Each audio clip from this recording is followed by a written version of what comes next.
Live from the Winston-Salem Fairgrounds in Winston-Salem, North Carolina, it's time for a Friday night edition of Columbus River Dragons hockey.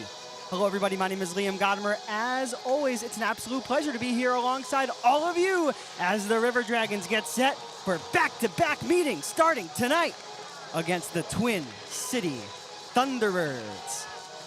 Columbus comes into this game with a record of 2-3-0-0-1. They have 8 points. That's good for 4th in the Continental Division. While Twin City, they have gotten off to a rough start. 1-5-0-0-0. Just one regulation win. That yields just 3 points for the home side entering tonight's game. For the River Dragons, last weekend was a great one, and it was on the road where they have started the season and where they will remain until, well, next week, which is opening night against the PD Ice Cats. More on that as the broadcast moves along. But game one against the Baton Rouge Zydeco in Baton Rouge, Louisiana, it would be a Halloween showdown in which the River Dragons came out by a final score of 7-1. The victor backed by 4 goals. That's right, 4 goals from Ryan Hunter, assisting on all 4 of those tallies. Well, that's Alex Storjahan, number 4, a dominant win for Columbus in game 1 of 2 last weekend against Baton Rouge. It would be Ryan Hunter who scored the first 2 goals of the game, and then Kevin Sabad would add another, and Columbus would quickly have a multi-goal advantage. Ryan Hunter would, of course, add 2 more. Ben Pizzamenti would have 2 assists. He would have the primary helper on Ryan Hunter's hat-trick confirming goal, and then the primary assist on Tyler Barrow's second goal and last goal of the night for the River Dragons in their entirety. So obviously a great night all around for Columbus as they come out the victor last Friday in Baton Rouge. The goaltender that night for the River Dragons was Tyler Roy. He made 33 saves on 34 shots. Then on Saturday night, a much closer game. The final score 5-3, and the River Dragons would have to execute a third period comeback in order to grab the 3 regulation points. It would be Kyle Moore and Ryan Galvin who would score the first 2 goals for the River Dragons. They would both come in the first period, but Columbus would trail entering the third, and they would get goals from Ben Pizzamenti and Ryan Hunter, and they would go on to win by a final score once again of 4-3. Ben Pizzamenti, 3 points on the weekend. That was his first FPHL goal. And Ryan Hunter, well, he turned a 4-goal weekend into a 5-goal weekend, and he could have had 6 or 7. He hit a crossbar. He had multiple grade A's on Saturday night, but what a weekend of games for number 88, looking to make sure that he's able to continue his hot stretch alongside the rest of the River Dragons who had their offensive firepower going last weekend in Baton Rouge. With that, let's take you back to the highlights from Saturday night's game against the Zydeco, a 4-3 win. Here is Brody Thornton, number 65. He's got the puck in his own zone. He'll try to get it out, but he cannot. He's stood up by Narek Alexanian, number 71, who sends one cross ice, and they score.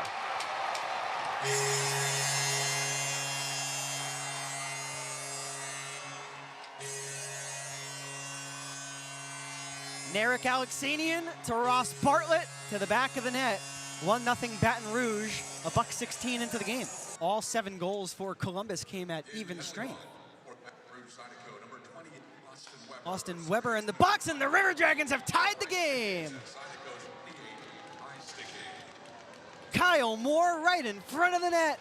Slides it low underneath Coffey. We have a 1-1 score.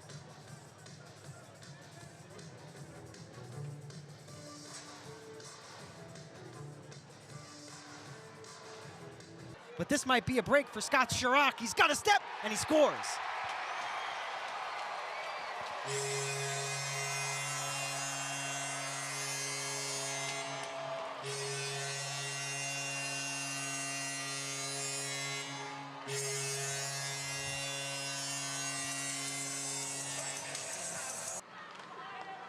Under half a minute to go, a turnover from the Zydeco. Here's Storjahan in front, and Coffey, how did he keep it out? And he did it on the follow-up. It's 2-2. That was some save initially, but then Ryan Galvin would not be denied, and number 28 has another goal.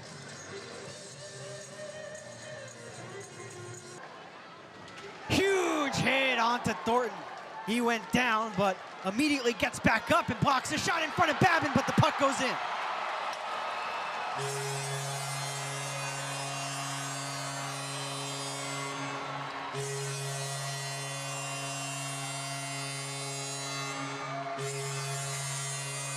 But now the River Dragons have it once more. Pizzamenti scores!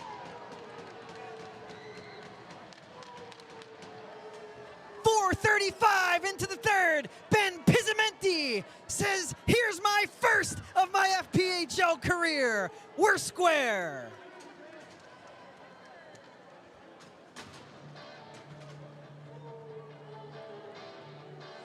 Two assists last night for 91, and now he's got a goal to go along with it. He's got it from beneath the goal line, throws it off of the pad of coffee, produced a rebound, but now this will be Larwood, the captain. What a play by Brody Thornton. He said, I'll take that puck, and now it's one-handed out to the neutral zone. It's little plays like that. Of course, you remember the goals, but how about Brody Thornton? Drop pass from Larwood, one-time slapper. That's closed off before getting to Babin. And now a 3-on-2. Headmanned by Tyler Barrow. Chouette and Blacksmith. Left wing side, now over to the right wing. Barrow unable to stop it. And now out through center. The Zydeco had it for a moment. And now Storjahan looks to skate to a loose puck. He has Ryan Hunter and Ryan Galvin join him. And Hunter scores!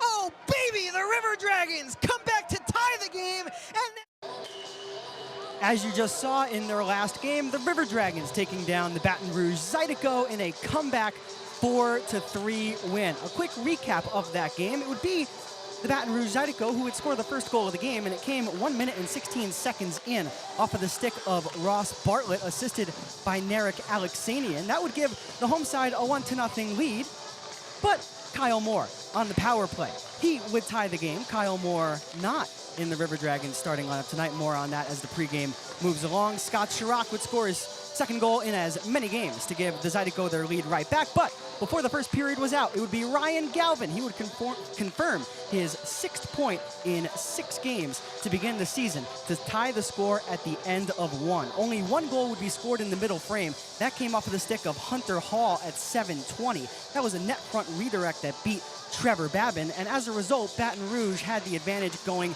into the final frame, but 2 goals in 56 seconds. First, from Benjamin Pizzamenti, his first FPHL goal, assisted by Nathan Balkwell and Kevin Sabad, and then Ryan Hunter, as I mentioned prior to the highlights, his 5th goal in 2 games, assisted by Alex Storjahan and Josh Colton. 6 assists for Alex Storjahan in total between the 2 games last weekend. So the River Dragons obviously firing on all cylinders, gaining all 6 points in both games against the Zydeco last weekend. In net on Saturday night was Trevor Babin. He made 27 saves on 30 Zydeco shots in the victory. Both Tyler Roy and Trevor Babin leading their clubs to regulation victories last weekend. Tonight, it'll be Tyler Roy, but more on that when we return to the Columbus River Dragons hockey right here on Facebook, Sportfeed, and YouTube.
Hey, it's Bill, your foodie guy, and you know I love food, right?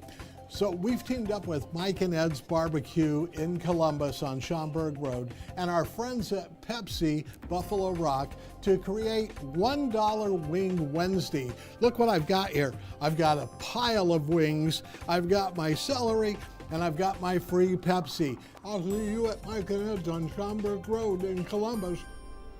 $1 Wing Wednesday. See you there. Every day we're on the road, dedicated to servicing our community and neighbors. At Air Force Heating and Air, we're committed to your family's comfort all year round. Whether you need repairs, maintenance, or new system installation, the Air Force team is here for you, residential and commercial. Plus, we offer duct cleaning and sealant services, air quality and virus protection, and plumbing. Call Air Force Heating and Air today.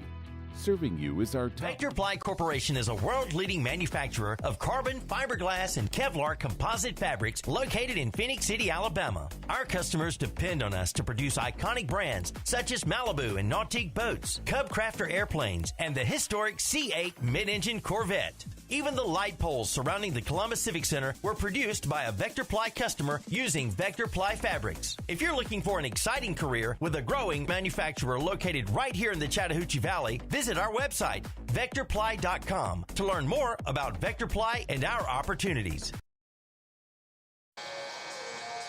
A warm welcome back to Winston-Salem. Liam Gadamer here with you, your play-by-play broadcaster, as we continue to get you set for puck drop between your Columbus River Dragons and the Twin City Thunderbirds for the very first time this season. With that, before the commercial break, I promised that we would have our lines for this evening on the other side, and without further ado, here they are. For the River Dragons, Tyler Barrow will be on the first line on the left side. In the middle will be number 46, Chiwetin Blacksmith, and on the right will be number 10, Cody Wickline. The second line, Alex Storjahan, Ryan Galvin, and Ryan Hunter. That was line number 3 last weekend, and head coach Jerome Boom Boom Bichard gives them a well-deserved bump up prior to tonight's game. The third line, Kevin Sabad, Benjamin Pizzamenti, and of course your captain, Kirk Underwood. You talk about a 3-man unit that really impressed my eyes last weekend. I would look at those 3 aforementioned forwards. I saw a lot of chemistry beginning to form between 3 players that, despite playing with each other for a very short amount of time, have looked good on the ice with one another. There is one extra forward, and that is Joel Texmo. You'll see head coach Bichard filter Joel Texmo in throughout the 3 aforementioned lines to try and get a little bit of a jolt throughout the game. So, of course, we'll keep an eye on that. On defense, Lucas Texmo paired up with Nathan Balkwill. I thought Nathan Balkwill had a terrific weekend in Baton Rouge. And, of course, head coach Bichard moves him up to the first pair. The second pair, Mike Wynn, number 44, and Josh Colton. And the final pairing is Brody Thornton, number 65, with Matt Stoya.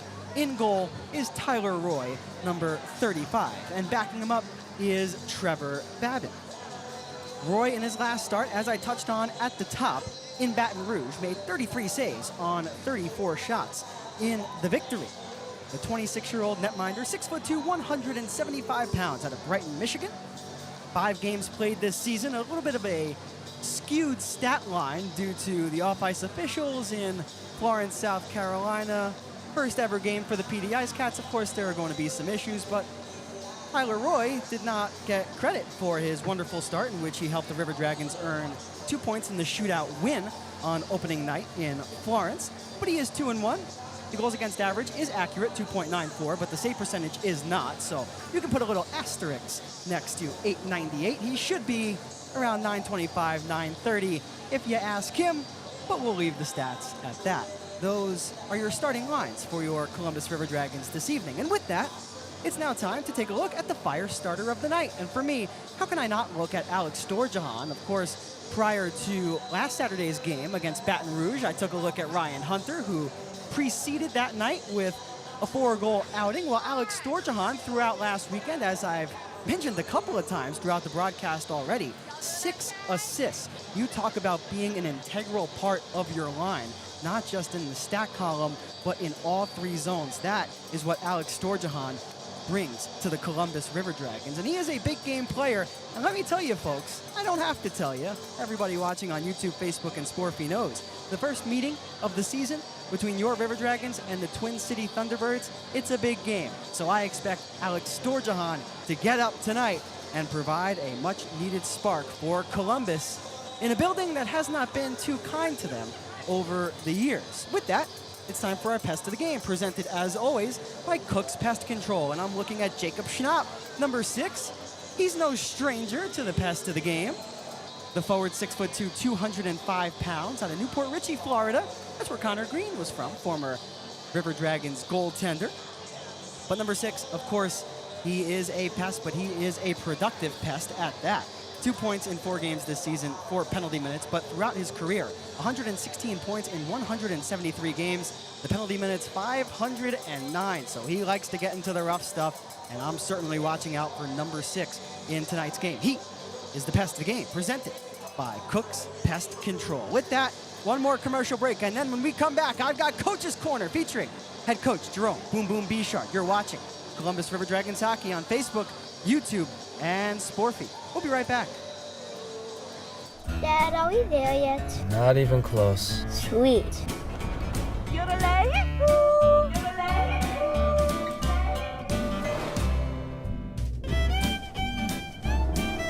Have we gone too far? Maybe, but life's too short not to. The Subaru Forester Hybrid, 581 miles per tank. Love goes the extra mile. In the South, there's a few things your home needs. Like you need a strong fan on a hot day. It's so hot. Like Friday nights need football. Game day! Like front porches gotta have rocking chairs. Bye, Grandma. Bye, Grandpa. And in the South, you need pest control you can trust to protect your home. That's why you need Cook's Pest Control. Cook's Pest Control. Let Shredaway, a division of the Overbee Company, take care of all your document shredding needs. We can design a custom shredding program for your business today. No need to purchase equipment, no maintenance expenses, no need to prepare records for destruction, increase employee productivity, increase security, no worry. Was it really destroyed? Right now, all new customers can receive 10% off. Shredaway, a division of the Overbee Company, locally owned and operated in downtown Columbus. That's Shredaway, 706-577-9668.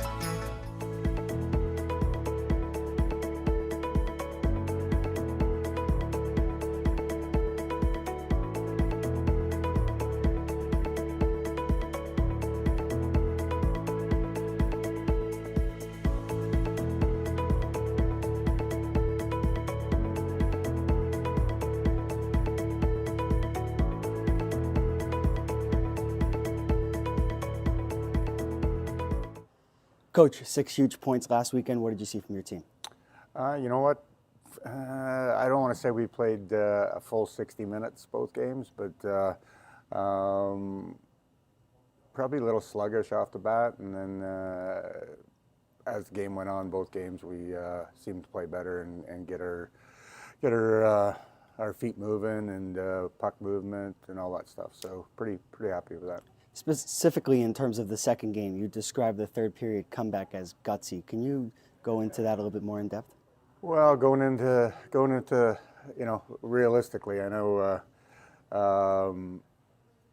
you go on the road and you're down by a goal, or I don't know, I think we might have been down by 2, to be honest with you. And I'm like, guys, just, hey, stick with the process. It works. Keep doing how we need to play. Don't separate. Don't do too much on your own. Just keep doing playing together, and we did that and got rewarded for it. So I think it was a huge step forward from the previous 2 weekends.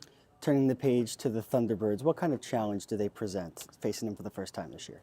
Well, they have some similar guys from last year: Salak, Batida, Pastuca, Ford, White, and Kramer are their kind of guys.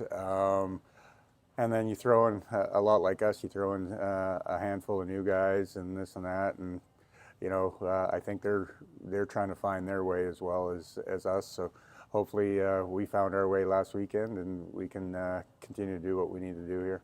On a separate note, Coach, the special teams, can you touch on that and how it's developing just early in the season, PP and PK, just in your eyes? Yeah, the first, I'm not happy with either one of them.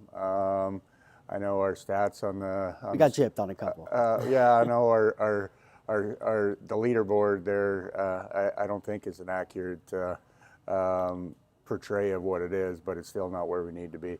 But I thought our power play, the puck movement was a lot better last weekend. I tweaked again this week and went with 2 units. So hopefully on the power play we'll see some new movements or different movements and get some shots. And then on our penalty kill, we still really haven't hit our stride there. And you know, we're kind of attacking on our penalty kill one at a time, and you know, obviously you have an extra guy out there, and our job is to push the puck into areas where we want him to be, and then for us to jump on things. So we really haven't quite mastered that yet. So looking forward for both of those to go. I know Carolina has a really good power play, and you know, they tend to block a lot of shots. They don't run around. So we need just on our power play, quick puck movement, and when we have a lane to shoot it, we need to get our shots through. And then our kill, we just gotta kind of jump together or don't jump at all. Just kind of wait for that right time to put pressure on. Coach, thank you for your time. Good luck tonight. You bet. As always, a special thank you to head coach Jerome Boom Boom Bichard for taking the time this morning to not only discuss what he saw from his group this past weekend, of course, in Baton Rouge, but what he remembers from this Twin City Thunderbirds team. Of course, a few familiar faces no longer with the club, but there are many still with the team that Bichard does remember and did have remarks on during morning skate. So thank you to our head coach, and we'll see if some of the things that he touched on come to fruition this evening. And one of the things that he did touch on that really stood out to me was that he mentioned that this was as close, and he was talking about the 2 games in Baton Rouge, it was as close to a 60-minute effort that he had seen out of his team. And of course, that was the conversation for a long time from the head coach, especially going back to Blue Ridge when the River Dragons struggled to close out a couple of third period advantages. They're able to make the adjustment in Baton Rouge. We'll see what comes up here against Twin City tonight. With that, let's leave it right here at the Winston-Salem Fairgrounds. The introductions, national anthem, and pregame festivities all coming your way right here on YouTube, Facebook, and Sporfy, the River Dragons Broadcast Network.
AGS to rise up your able to join your Twin City Thunderbirds and Great Technologies in a moment of silence to remember the individuals who have made the ultimate sacrifice for our country.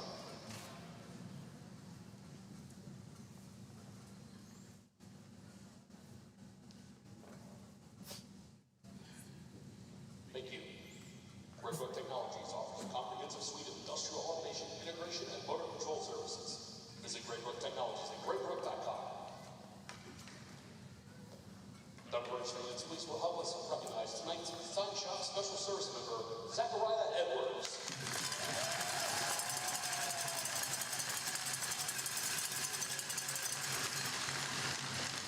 Sergeant Marshal Class Zachariah Edwards has proudly served 17 years in the United States Army, including 11 years with the Oklahoma Army National Guard and 6 years on active duty.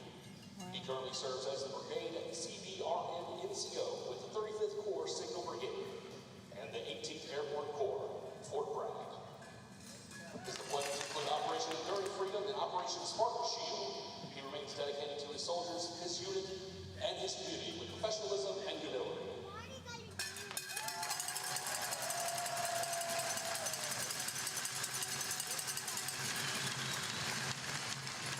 We ask that you remain standing to remove your caps for tonight's performance of the National Anthem, brought to you by the American Elevator Company, performed tonight by Jennifer Brown.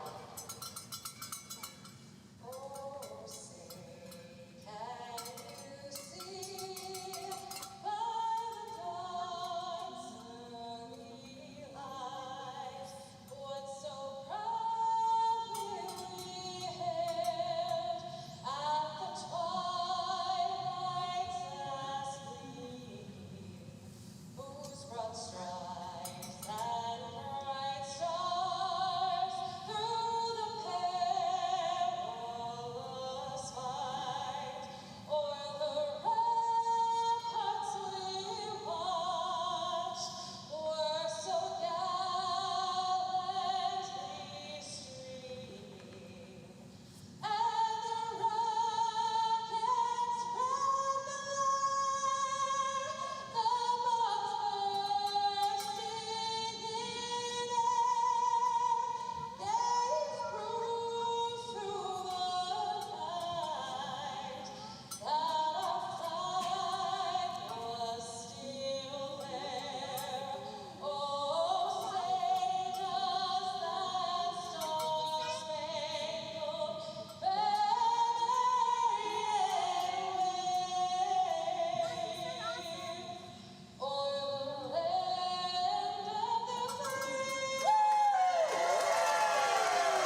a simply ravishing rendition of our national anthem. Live from the Winston-Salem Fairgrounds, Liam Godimer back here with you as we're getting set for puck drop between your Columbus River Dragons and for the first season ever, the Twin City Thunderbirds, no longer the Carolina Thunderbirds, getting ready to rock from Winston-Salem this evening. Twin City will skate from right to left in this first period, while Columbus will skate from left to right. The starters, first for the River Dragons. Up front will be your captain, Kirk Underwood. Kevin Sabad, number 74, and Benjamin Pizamenti, number 91, will skate alongside number 11.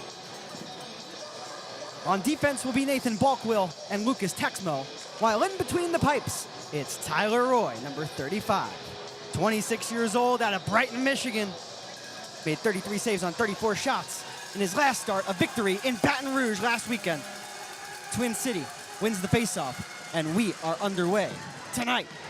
Forecheck heavy from this opening unit. It's Sabad and it's Underwood. I mentioned at the top, some chemistry being formed early on between these three. A quick tap in the high slot from Pizamenti. Into the corner it goes, it's kicked along and out of the zone.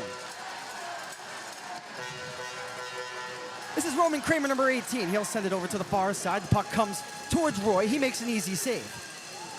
And now on the exit, Balkwill, a saucer pass. Pizamenti shoots, and a save made by the goaltender for Twin City.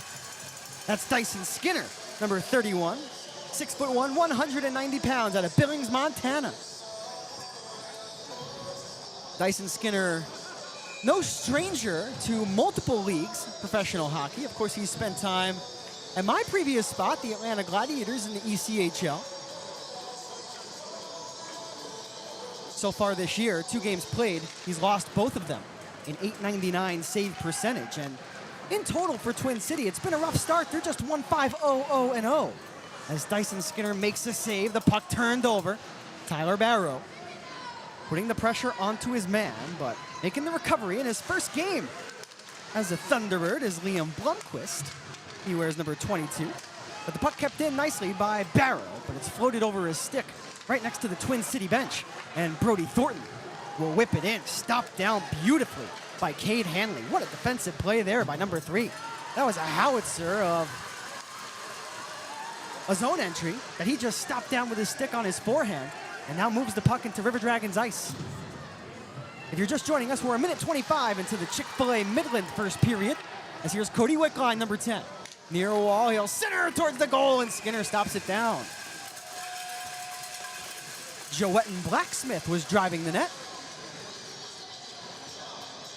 Early on, shots on goal, 3-0 for Columbus. The Thunderbirds coached by Steve Harrison, their assistant coach, a player assistant. That is number 14, Jan Butita. Of course, for the River Dragons, they're coached by the franchise legend, head coach Jerome Boom Boom Bichard. He's had a lot of fun moments in this building. As the Thunderbirds enter into the attacking end, the pass intended for Kramer, picked off by Mike Wynn. Galvin, a stretch feed, and Hunter is alone, and a glove save made by Skinner. He snagged it out of the air and denied 88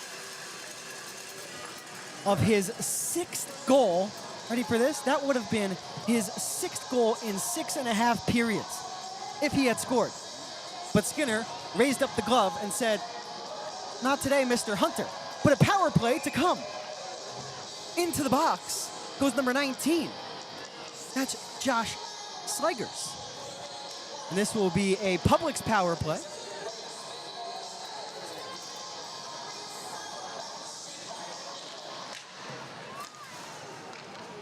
Tyler Barrow, he'll go D to D for Josh Colton to kick us off. The power play, just 3 for 33. That's 9% efficient for Columbus, but I believe they're cheated out of at least a couple. Wickline unable to handle it. Hunter in the corner. Puck overtaken by Twin City, and patient with it. They'll airlift it out. That was Zach White, number 20, with the clear. Zach White, 7 points in 6 games so far this season. Hunter with a saucer feed right through the legs of a Thunderbird. That's one way to get the puck to where you want it to go. Colton. Down for Hunter. He'll slide it right back. Barrow for Colton, straight on. The blast from Hunter goes high over Skinner. Colton banks it off of the far boards. Quick pass from Barrow to Hunter. They score! 57 seconds into the Publix power play, the River Dragons cash in, and it's Cody Wickline.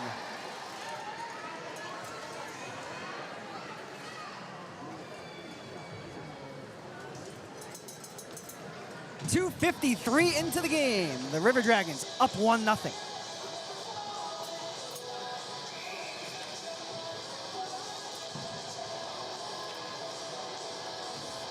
We didn't see Cody Wickline play last weekend in Baton Rouge. Now he has his first goal of the season. Now 4 points in his 5th game. Here's Kevin Sabad, number 74. He'll roll it around with Columbus searching for 2 goals. They've already scored a power play goal. Tyler Roy has not had a lot of rubber come his way. Here's Joel Texmo, the extra forward. What a smart bank for the oncoming Pizzamenti, who rides his man into the boards and frees the puck up for Texmo. He's brought down behind the net. Sabad still has it. Left circle, Kevin Sabad. Bodies off the oncoming defender. Hit thrown by Lucas Texmo. He got his body right in the way and shoved his man straight down to the sheet.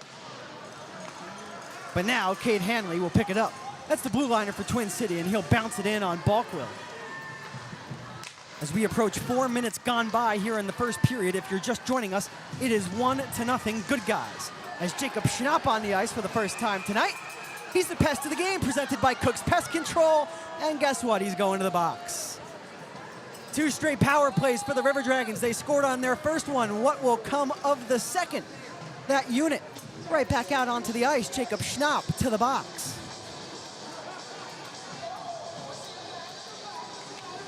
You talk about a fun start to a hockey game. That's how I would describe this one. Alex Storjahan, my fire starter of the night. He takes the faceoff. He's been handing out helpers like crazy over the last 2 games. 6 assists over the last 120 minutes of hockey. Puck cleared out. And Colton will whack it over to the near side. Puck in the neutral zone, so Columbus will have to reset. It's Colton, Storjahan, Wickline, Barrow, and Hunter who has the puck. Storjahan will weave and cut in. He halts. Hunter will drive into an open area, instead dish it off for Storjahan, who whips it back to the top. On the outside, it's Colton. Atop the right circle, Storjahan. He'll take a peek. Quick pass for Hunter over a couple of sticks. Ryan Hunter, number 88, looks for a lane, throws it inadvertently off of the leg of Farmer. Comes back for Colton, who scores! 2 power play goals in 4:45 for Columbus. River Dragons 2, Thunderbirds 0.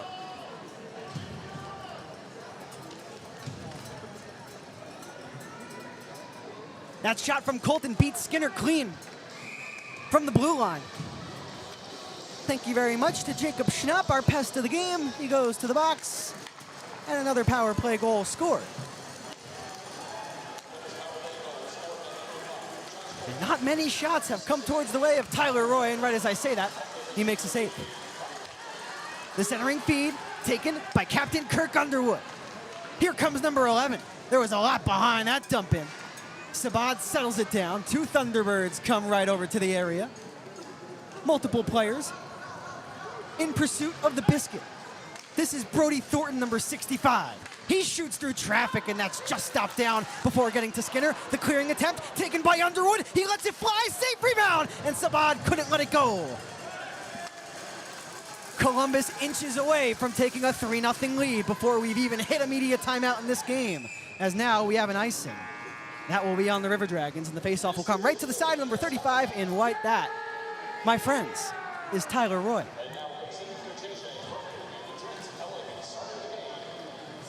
Shots on goal, 7-1. We have an icing and we have a media timeout. So we will send it to a quick break.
Back here in Winston-Salem, Liam Godimer here with you. If you're just joining us, well, you've missed 2 goals, and you've missed 2 power play goals.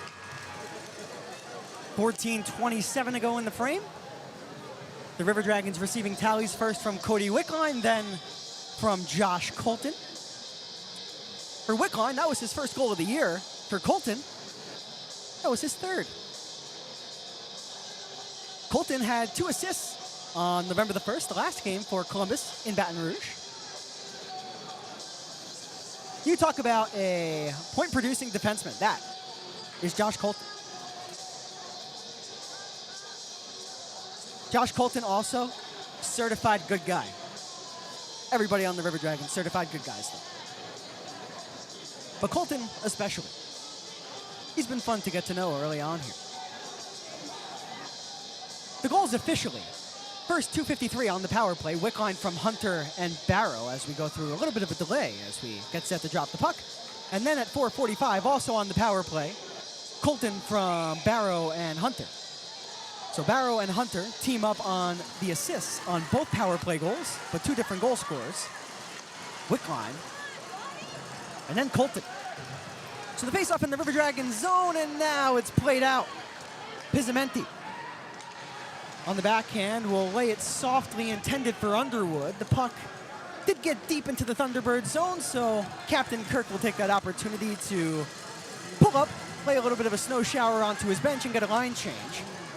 Here's Matt Stoya, always the aggressor, but it's cleared out by Twin City. Now we have a stop. And what do we have here? We have a slash. The River Dragons had the puck.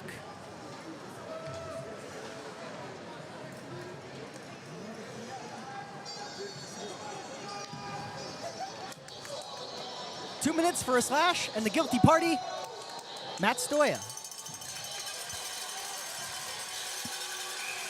Shot 7-1 early. Stoya in the sin bin. The penalty kill for Columbus to start the year. Also, like the power play, struggling, 23 for 30, 77%. And head coach Bichard spoke about that during the Coach's Corner interview. As Gus Ford, number 10, don't like to say his name too much. He's a thorn in the side of the River Dragons, always has been. He wears an A on his sweater, and he's got the puck, despite 2 oncoming forecheckers. That's Storjahan and Wickline. But in over the attacking line comes number 19, Josh Slegers, centered in front for Schnau. Here is White, number 20. That's Zach White. He lets a wrister fly, and it hits glass. Ford, down the boards. Michael Mania, number 25, puck in the corner. White lets it go, now at the half boards. Kramer, left circle, whips it rink wide, takes a funny bounce off of the boards. The River Dragons ready for the puck if it comes loose. Here's Kramer on net front play for Schnapp, closed off by Nathan Balkwell. What a play! Here's a shot on Roy. He makes the save with his collarbone, and it's slammed right out of the defensive end by Columbus, all the way down the ice, and Dyson Skinner forced to leave it off for Gus Ford, who watches 4 of the 5 of his teammates go and get a line change.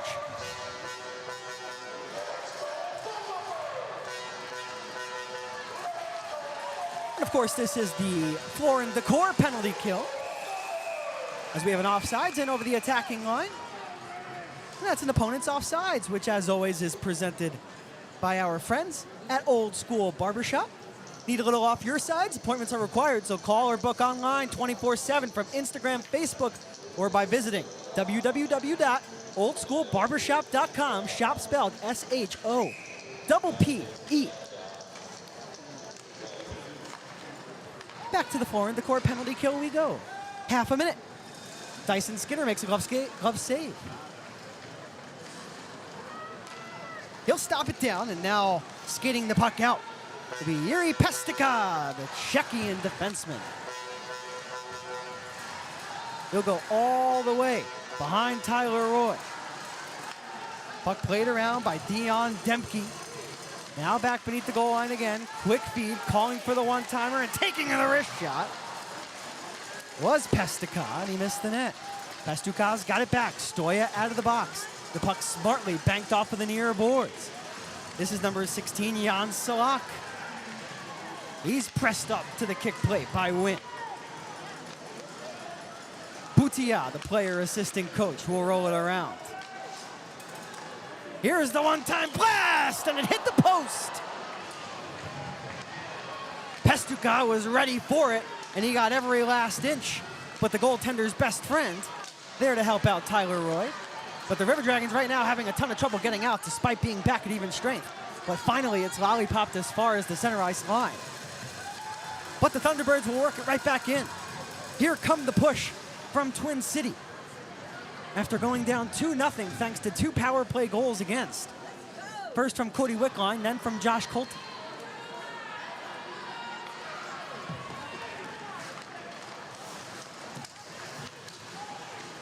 Sabad with a neutral zone takeaway. Taking the puck right back is Zach White. He'll backtrack, filter a feed for a teammate, and now 2-on-2. In over the attacking line, here comes Gus Ford. He'll dangle and throw it wide of the glove hand of Roy. There's that supreme skill of number 10 coming to fruition.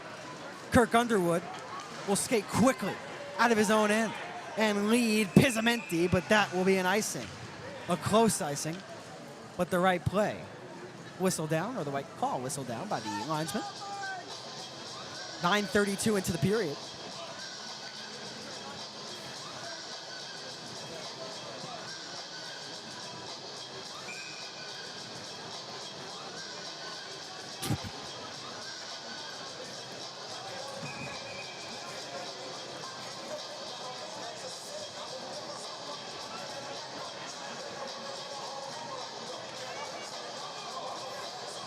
Gus Ford in to take the draw against Benjamin Pizzamenti, who suddenly has 3 points in his first 2 FPHL games. Ford helps out in the dot, gets the puck back, but an aggressive play from Pizzamenti, and here comes 91. He's got Sabad with him. Pizzamenti for Underwood. It was past a couple of sticks, but by the time Underwood tried to settle it down, he didn't have the puck. Here was Balkwill from the line, and that took a tip, and Skinner just got to that. And if Josh Colton's goal is any indication, fire anywhere and everywhere on the goaltender. You could just tell. The River Dragons, energetic. They want this game.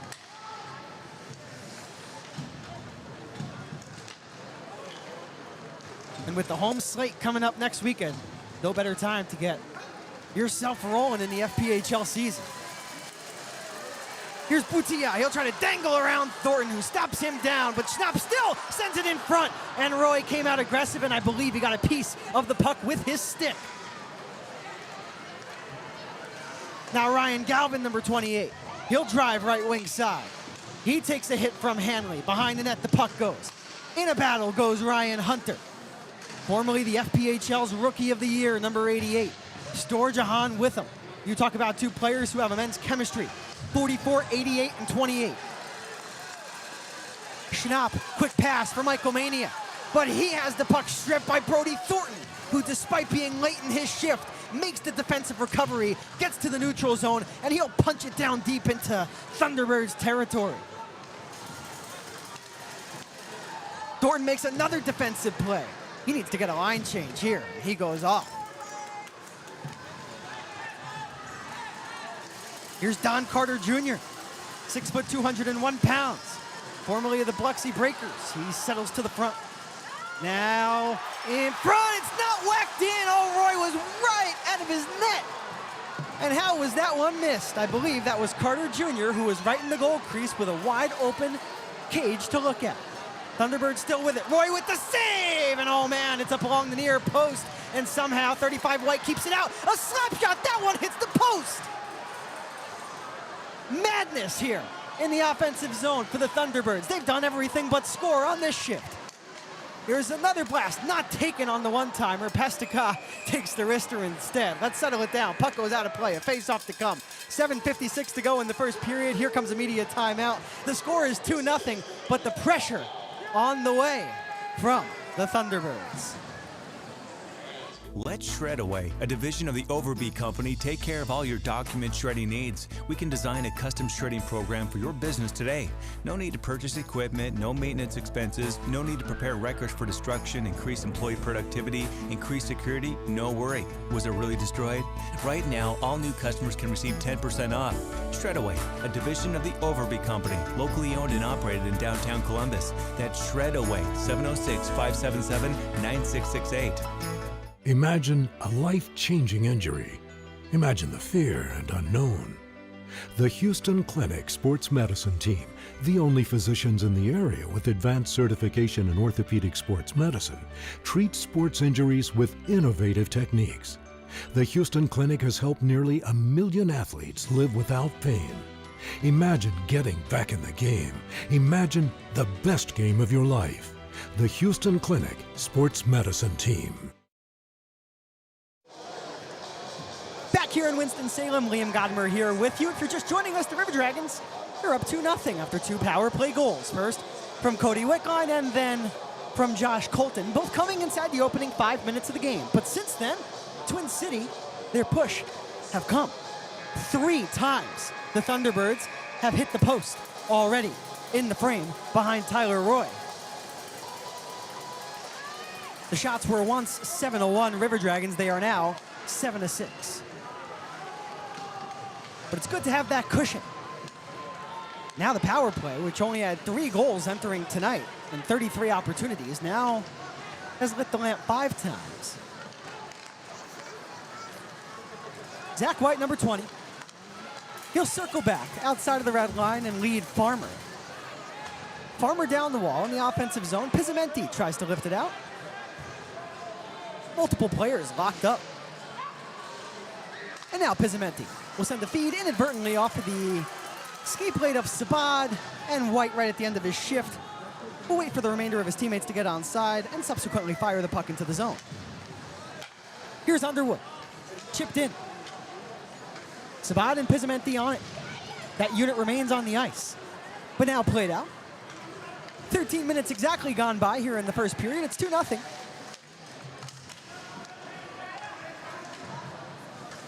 The shots on goal officially, 7-6. You got it right.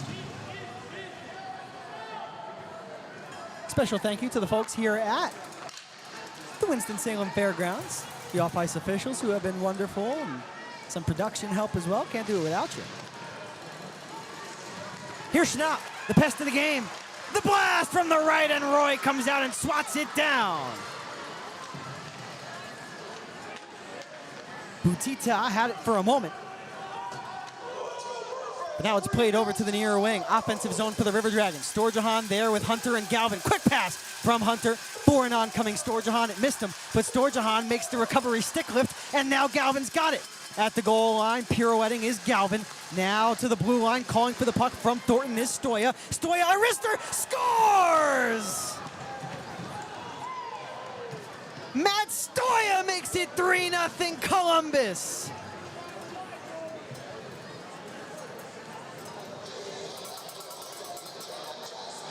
Second goal of the year for Matt Stoya. His first was the shootout game winner in Florence on opening night.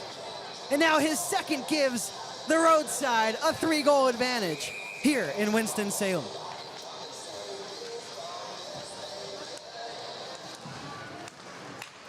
And that is so key, because you know that the push from the opponent is going to come after you go up multiple goals. And it did come. And the Thunderbirds, prior to the last media timeout, hit 3 posts. But how do you respond? You keep yourself settled down, get the puck into the offensive zone, and what worked by that 3-man unit again? I mean, what else can you say? It's every time they're on the ice. Ryan Galvin, Alex Storjahan, and my fire starter, Alex Storjahan is my fire starter of the night. Ryan Galvin, and of course, Ryan Hunter. They work the puck to the line, and Stoya has got a great shot, and that wrister beat Skinner over the glove hand. Skinner's still in the net. Boris Babik is the backup tonight. We're going to see Babik versus Babin tomorrow. That's fun. A slapper from Wynn. That's blocked down in front of the cage. Jan Salak will whip it over to the near side, and now Pastuka, he'll dangle around Colton, and a big shoulder save made by Roy. Remember that stop, keeping this at a 3-goal advantage for Columbus. And oh, what a treat our fans have been given this evening. Watching on Facebook Live, YouTube Live, and Sporfy. Hope you're enjoying this 3-0 advantage. And this guy, at least behind the microphone, hoping for more. Here's a turnover. White, side of the net, in front, and Roy again, there to save his team's bacon. The most previous goal came at 13:59. It was Matt Stoya, number 36, his second goal of the season, assisted by Brody Thornton, number 65, and Alex Storjahan, number 4. Joel Texmo can't get the puck out. White keeps it in, but the puck gets deflected, and watch out in the lower bowl. Puck coming your way. Not my way, luckily. We got a lot of expensive equipment up here. Keep the puck away from the press box. One last media timeout. 3-0 Dragons late here in the Chick-fil-A Midland first period.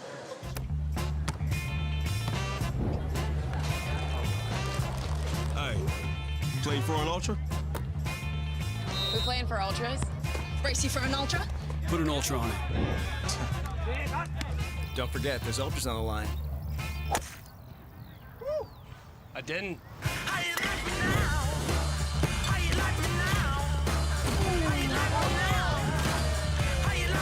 Michelob Ultra, superior light beer. Dad, are we there yet? Not even close. Sweet.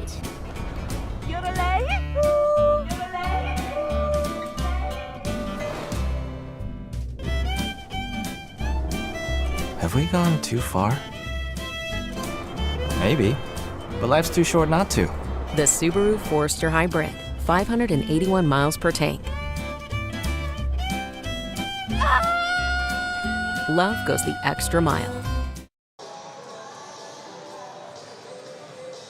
Welcome back to the Columbus River Dragons Broadcast Network. Liam Godimer back here with you.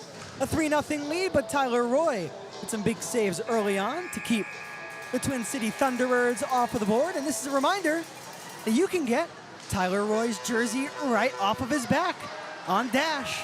Let's send you back to the game.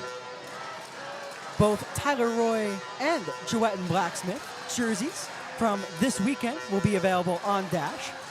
Head to ourdragons.com, head under the Fan Zone tab and click Online Auction. That will take you straight to Columbus's Dash page where you can buy your raffle tickets for these exclusive items.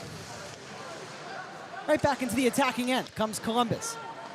It's Joel Texmo, the extra forward. He'll skate alongside Sabat and Underwood for this shift. Benjamin Pizzamenti getting a little bit of a rest. Schnapp at the defensive blue line. Texmo took it right from him. That was a close offside, but the linesman, at least he was closer to the line than I was.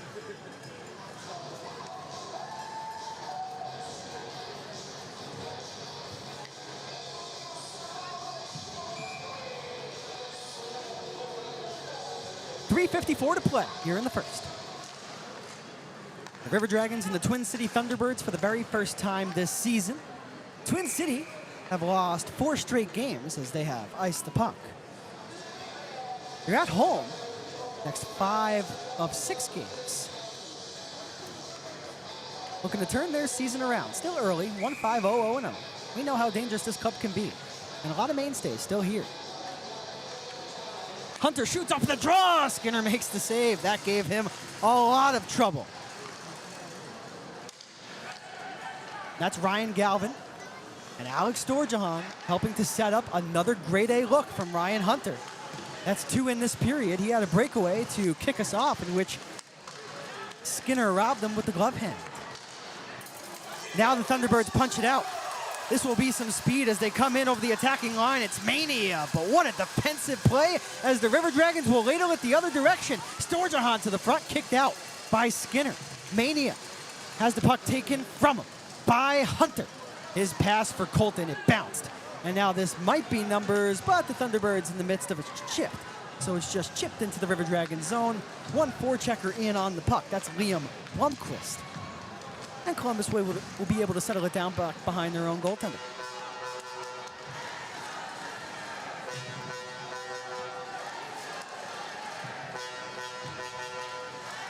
The chant, "Let's go Thunderbirds" from the crowd. The Thunderbirds right now need it. They're down 3-0. Tyler Barrow nearly was off to the races. He'll get to the puck anyway. Far side corner of the ice. It's poked loose, played back inadvertently, and to safety it goes. Both teams bobbling the puck a little bit during this last sequence. But Colton will slide it across for his longtime defensive partner in Motor City. That's Mike Wynn. A shot from the outside, stopped by Skinner, and he played it off to the side. That was one dangerous pass, and he gets the benefit of the doubt due to the early whistle from the official. If we had played on after that, Columbus may have had a turnover to take advantage of, and an empty net to boot.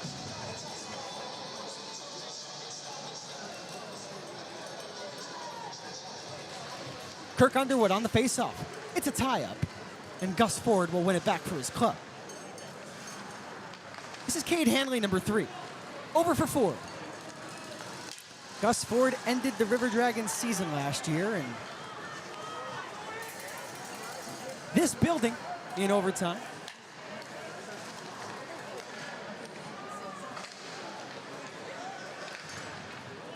Hanley behind his own net. Hugo skate to stick. Underwood, the lone forechecker. He'll now begin the chase. But out through the middle, Gus Ford has the puck. Left wing side, Kramer fires on. That took a tip. Roy looked one way, then the other. But the puck did not get through to the net. Under 90 seconds to play here in the first period, in which the River Dragons have a 3-0 lead. Hanley from the top. His slapper goes off of the leg of Underwood, who immediately calls for a line change. Underwood goes off, Sabad goes off, as does Pizzamenti. Kramer will fire the puck into the far corner to the left of Roy. And Hunter will have some time and space to play it for Storjahan. They play catch with one another. The intended feed for Hunter did not get through, but now Galvin will fight through in over the attacking line. A centering feed just chipped wide by Storjahan. Storjahan for Hunter. Beneath the goal line, his pass is tipped out by Kramer. Thornton has it again. Hill got a lot under it. And Skinner will come out of his cage once more with just 35 ticks left to play. Don Carter Jr., who perhaps had the best chance for the Thunderbirds to take, or to get on the board rather. He just whiffed on a chance despite having a wide open net earlier in the frame. Here's Stoya already with a goal in this period. That's one way to get it out of the defensive zone. Thornton can't stop it down. He'll just throw his body into a Thunderbird, and it worked. It got the puck out of the zone, but this will still be an icing as the clear came from outside of the red line without touching a teammate. 6.5 seconds to go in the period.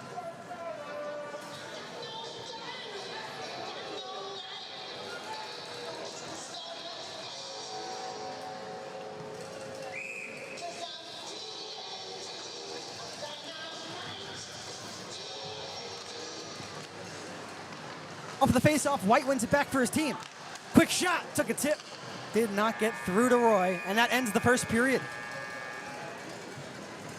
A special shout out to our partners at Chick-fil-A in Midland for sponsoring the first period of tonight's game.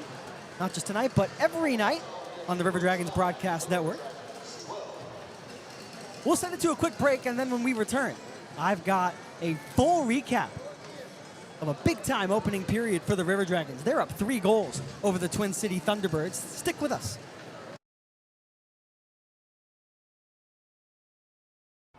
What drives us to live for this game? Yep. Here's the catch. Do we enjoy the pain? Is it chasing greatness? Or is it passion? Teetering on madness? We're here for one simple reason. We love football. All in, all season. Toyota, let's go places. Imagine a life-changing injury. Imagine the fear and unknown. The Houston Clinic Sports Medicine Team, the only physicians in the area with advanced certification in orthopedic sports medicine, treats sports injuries with innovative techniques. The Houston Clinic has helped nearly 1 million athletes live without pain. Imagine getting back in the game. Imagine the best game of your life. The Houston Clinic Sports Medicine Team.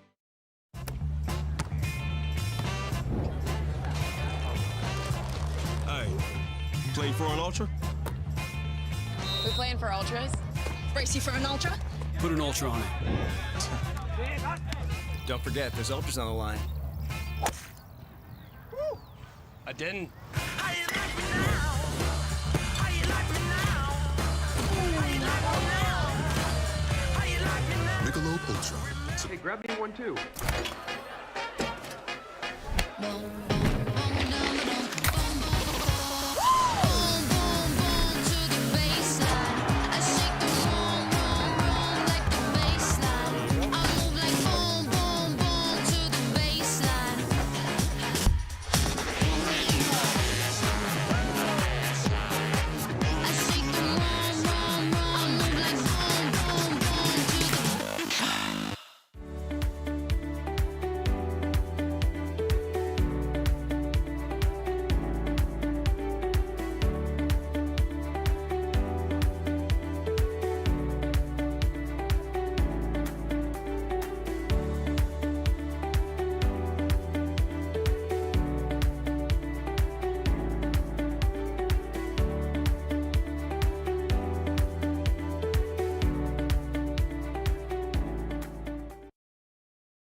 A warm welcome back to Winston-Salem. Liam Godimer back here with you after 20 minutes. The River Dragons 3, the Twin City Thunderbirds nothing. A quick recap of that first period. The first goal came at 2:53, and it came on the power play. There were 2 power plays in the period. They both went to the River Dragons. The first penalty was taken by number 19 for the Twin City Thunderbirds, that being Josh Slegers. He went off for a slash at 1:55, and then it would take Columbus less than a minute to cash in. It would be Cody Wickline. His first goal of the season, assisted by Ryan Hunter and Tyler Barrow. A power play tally giving Columbus at that moment a 1-0 advantage. Then at 3:56, the Twin City Thunderbirds would go right back to the box, and this time it would be our pest of the game, as always presented by our friends at Cook's Pest Control, a 2-minute minor for a trip. And again, shortly into that man advantage, Columbus would score. This time it would be Josh Colton, who had 2 assists in the River Dragons' last game in Baton Rouge. He continues his offensive production with his 3rd goal this season. Once again, both goals for the River Dragons to start the game coming on the power play. Colton's goal assisted by Barrow and Hunter. As I mentioned in a moment, Tyler Barrow and Ryan Hunter getting the assists on both goals. Just swap them around. Hunter got the primary helper on Wickline's power play goal. Barrow got the primary assist on Colton's power play tally. And then before the period was out, at even strength, at 13:59, scoring his 2nd goal of the season, assisted by Brody Thornton, number 65, and Alex Storjahan. He just continues to put forth those helpers. It's Matt Stoya scoring the goal. It was a wrist shot from the point that beat Dyson Skinner, the netminder for the Twin City Thunderbirds, cleanly over the glove hand side. Similar to Colton's goal, but less traffic in front of the net for Stoya. And we know that Stoya can certainly rip it, and he showed off that on the goal. So, 3-0 Columbus after 1 period of play. Let's take a look at the goaltenders. And in between the pipes for the River Dragons, it was Tyler Roy.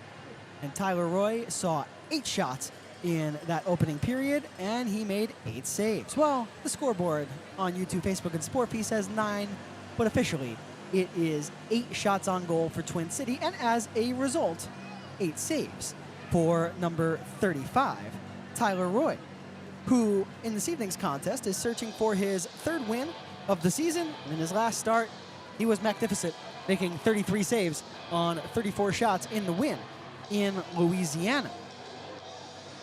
On the other side, Dyson Skinner, it's been a little bit of a tough start. He has only made 5 saves on 8 River Dragons shots officially. Again, the off-ice officials have a little bit of a different view of how many shots on goal each team has had, but nonetheless, he has given up 3. And we'll see if he comes back out to start the 2nd period, which is 13 minutes and 40 seconds away. Leading the River Dragons in shots on goal in that opening period, who else? It was Captain Kirk Underwood, who had 2. On the other side for Twin City, 3 shots on goal for Yuri Peshtuka. That is one fun name to say. The Czechian forward. a couple of one-time blasts that gave Tyler Roy some trouble, but he kept it out.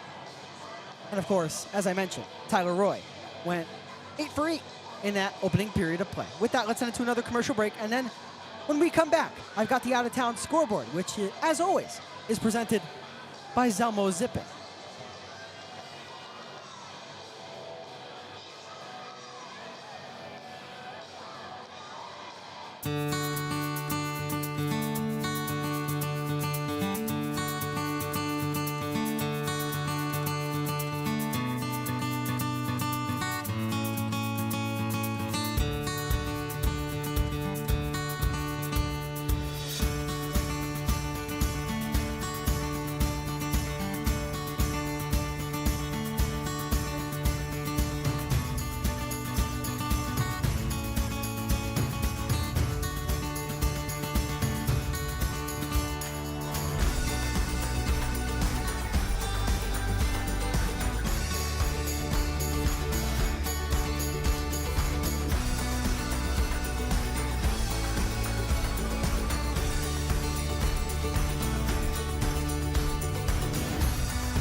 What's up, you guys? What can I get you? What's good? Two. Go for 2.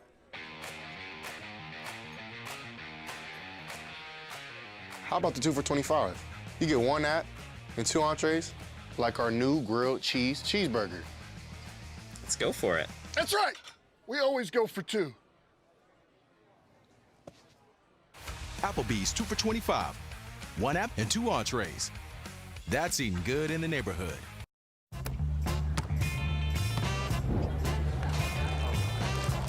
Hey, play for an ultra? We playing for ultras? Brace you for an ultra? Put an ultra on it. Don't forget, there's ultras on the line. I didn't.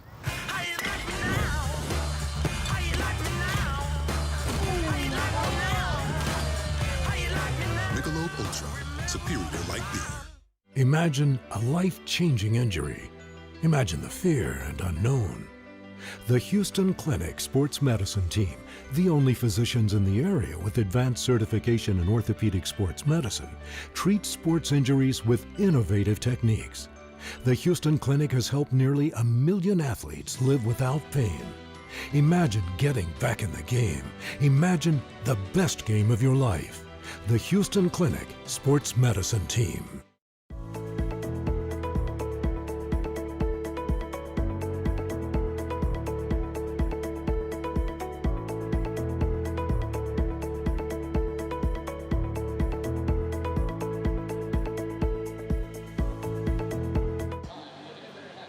Welcome back to Winston-Salem, North Carolina. Liam Godimer back here with you after 20 minutes of play. Your Columbus River Dragons 3, the Twin City Thunderbirds 0. 2 power play goals for Columbus inside the opening 5 minutes of the frame. First it was Cody Wickline, then it was Josh Colton.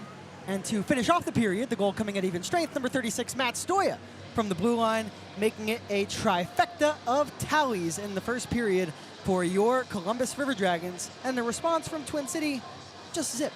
But many chances from the Thunderbirds, so we'll have to keep an eye on that throughout the remaining 40 minutes of play. But with that, it's now time for the out-of-town scoreboard presented by our wonderful friends at Zelmo's Zippin. Let's take a peek around the Federal Prospects Hockey League. What's going on Friday, November the 7th?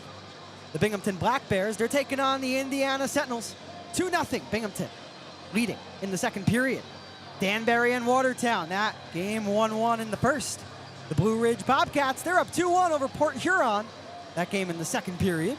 Of course, here in Winston-Salem, I'll tell you again, Columbus 3, Twin City 0.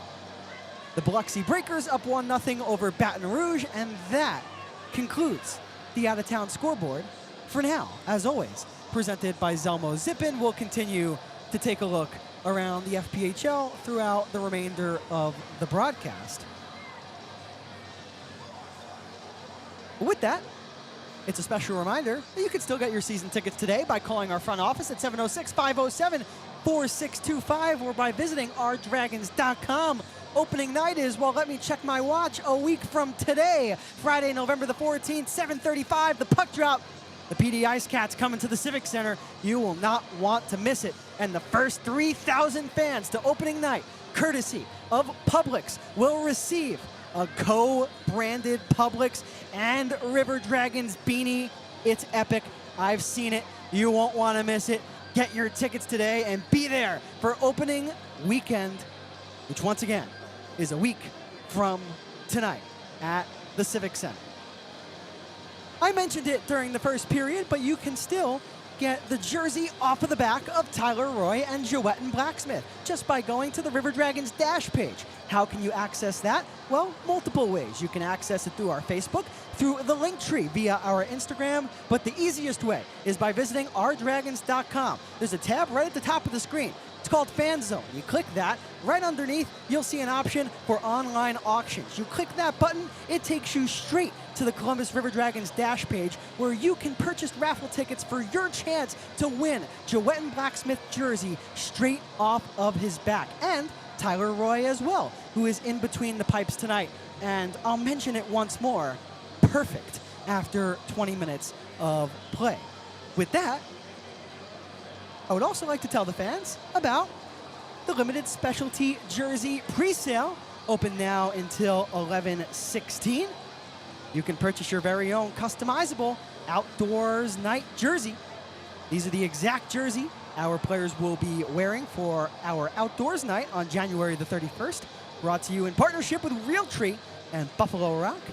Head over to ourdragonsmerch.com. You'll find it right on the homepage under the Specialty Jerseys tab.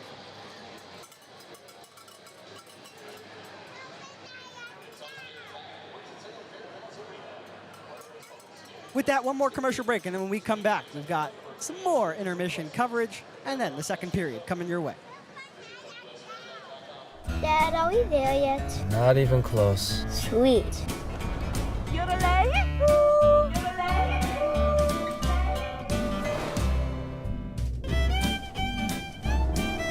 Have we gone too far? Maybe, but life's too short not to.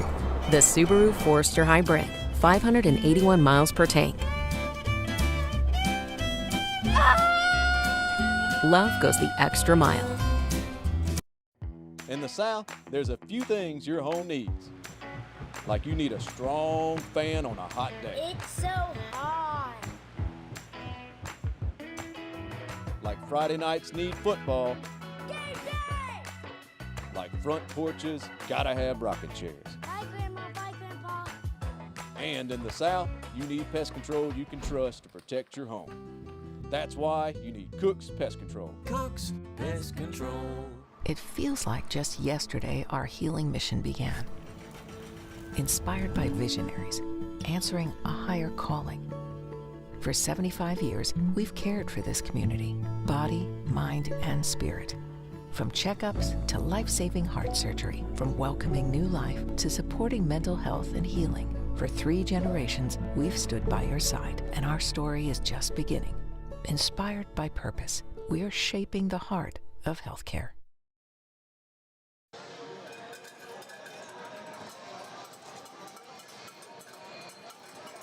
Back here at the Winston-Salem Fairgrounds Arena, Liam Gadamer here with you as we're less than 5 minutes away from the start of the second period. The Columbus River Dragons holding a 3-0 lead over the Twin City Thunderbirds. And prior to the commercial break, I did not tell you all about the best deal I personally have ever seen in my life. The Family 4-Pack, which returns this season. And it all starts on November the 22nd. Here is how it works. For just $40, here's what you get. 4 upper-level tickets, 4 hot dogs, 4 boxes of popcorn, 4 Pepsi drinks, and 4 Chick-fil-A entree coupons. All for just $40.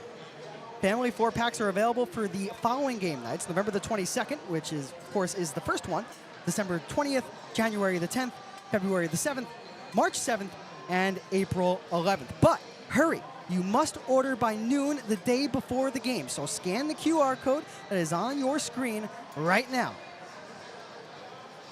You can pick up your packs early at the River Dragons office or on game day at the family 4-pack table by the east entrance. I don't just say it because I work for the River Dragons. It's the best deal I have ever seen. I will say it one more time. 4 upper-level tickets. I'll say it without messing up. 4 upper-level tickets, 4 hot dogs, 4 boxes of popcorn, 4 Pepsi drinks, and 4 Chick-fil-A entree coupons, all for just $40. The first first family 4-pack game coming your way on November the 22nd. With that, we'll leave it here at the Winston-Salem Fairgrounds Arena until the start of the second period, which is under 3 minutes away.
Live from inside of the broadcast booth at the Winston-Salem Fairgrounds Arena, my name is Liam Godimer. After 20 minutes of play, your Columbus River Dragons hold a 3-0 lead. The first 2 goals, they came on the Public's power play. First, it was Cody Wickline. That was his first goal of the season. Then, it was Josh Colton. And last, but certainly not least, Matt Stoya would fling a shot over the glove hand of Dyson Skinner. And after 20, the River Dragons' advantage over their bitter rivals in the Twin City Thunderbirds is not 1, it's not 2.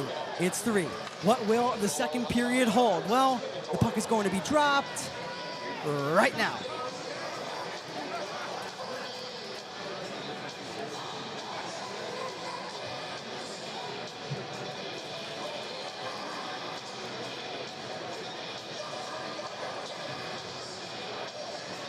Opening up the second period at even strength for Columbus will be Joetten Blacksmith. He's in the middle. Tyler Barrow will be to his left. On the right is Cody Wickline. On defense, it's Brody Thornton and Matt Stoya. We're underway. Let's do that hockey. From Winston-Salem. Cody Wickline, who scored the first goal of the contest, takes the puck away. He's got Barrow at the goal line, who whacks it out of midair. Right back for Wickline. On the forehand for Stoya, that one trickles wide of the net. Moved out by Twin City. Roy gets a touch on the puck, and Stoya will have to skate away from an oncoming man. Dyson Skinner, despite giving up 3 goals in that first period, still in the net. Boris Babic, number 35, is the backup. And I wondered if the head coach, Steve Harrison, would elect to change his goaltender to start the second period, not due to Skinner's performance, but you could see that there was a little bit of a jolt from the Thunderbirds after giving up that 3rd goal, maybe a little bit more of a jolt for the team if they had switched netminders, but the head coach elects not to do so. Here is Sabah as he takes the puck away from Twin City in the offensive zone. He whiffed on his long-range bit, so from distance he'll smack it around the boards. And Kramer will stretch it intended for White. It got deflected, so the linesman up along the near side of the ice will say no icing, and we will play on. Sabad's got the puck. He'll one-hand it only as far as center. And Josh Sleegers will go D to D, and it's worked right back in. This is Lucas Texmo, number 6, on defense. Out of Minising, Ontario, playing alongside his brother Joel this season. Texmo unable to keep it in at the left point. So we'll play it back to safety for Mike Wynn. A little bit of an unfamiliar pairing, Wynn and Texman. Perhaps just waiting for a change. Colton will come out onto the ice in 3, 2, and 1. Schnapp, quick pass from his own zone. Michael Mania, he's shoved by Galvin, but still worked into the far corner. Bounces off of the stick dangerously to the mid slot. But Mike Wynn right there to help out his defensive partner in Colton. The stretch intended for Hunter. Skinner calls for the icing, but the puck takes a funny bounce off of the backboards right back to the netminder, who is forced to freeze.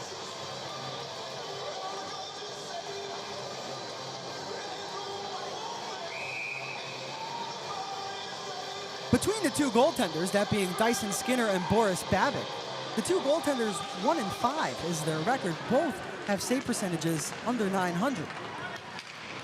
As we return to play, Pastuca, who had a lot of chances in that opening period. He loves to set himself up for that one-time blast as a howitzer of a shot. But here he'll be forced to defend and get back into the play as the three-man unit of Alex Storjahan, Ryan Galvin, and Ryan Hunter enter into the attacking zone. Galvin is walled off by his man, but he has support in Hunter. Played to the front, looking to one-hand it to the low slot with Storjahan, but it's worked out by Pastuca. But the puck left behind. Galvin right there at center. He, Storjahan, and Hunter all tried to get to the puck, but the Thunderbirds overtake possession. And despite Storjahan going off for a line change, Galvin remains on. Wynn tied up as he goes flying into the half boards. He was connected with Zach White. Galvin right outside of the blue line. He'll work it ahead for Hunter. He puts the pressure onto Gus Ford and attempts to lift the stick subsequently of number 11, James Farmer.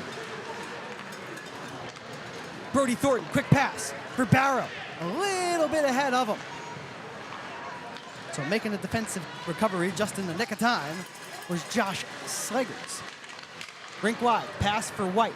He's at the right circle offensive zone. He fires on and missed the net. He may have hit the crossbar too.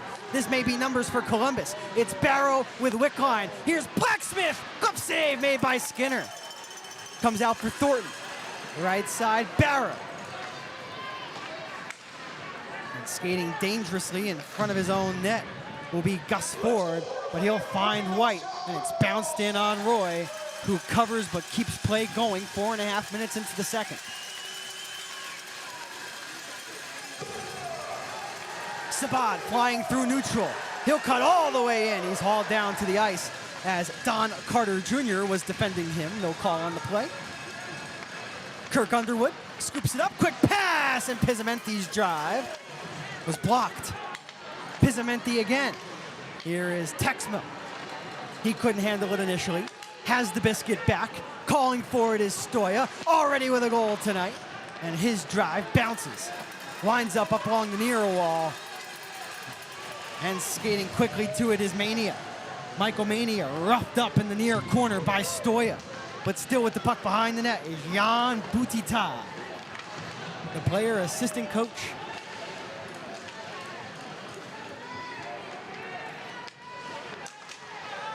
Texmo with a quick feed. Help from along the wall from Kirk Underwood. Right next to the Thunderbird bench.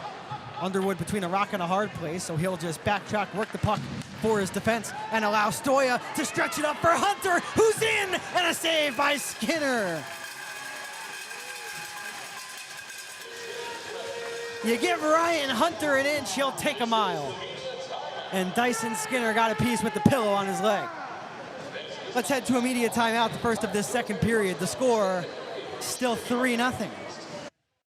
It feels like just yesterday our healing mission began. Inspired by visionaries, answering a higher calling. For 75 years, we've cared for this community, body, mind, and spirit. From checkups to life-saving heart surgery, from welcoming new life to supporting mental health and healing. For 3 generations, we've stood by your side, and our story is just beginning. Inspired by purpose, we are shaping the heart of healthcare.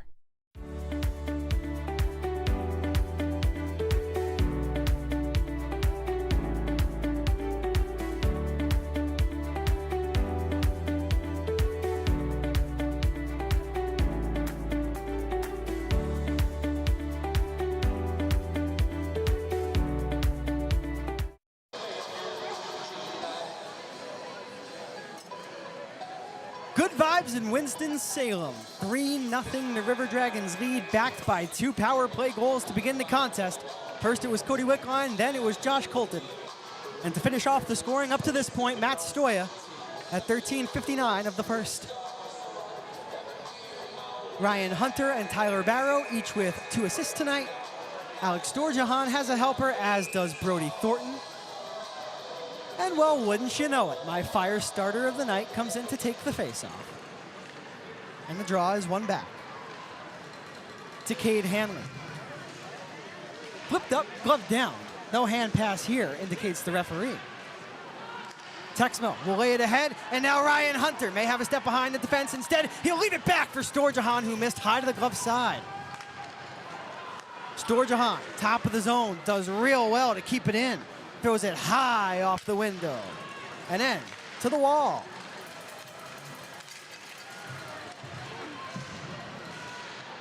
Texmo, quick pass, looking back for Hunter. Jewett and Blacksmith on his horse, so he'll negate the icing.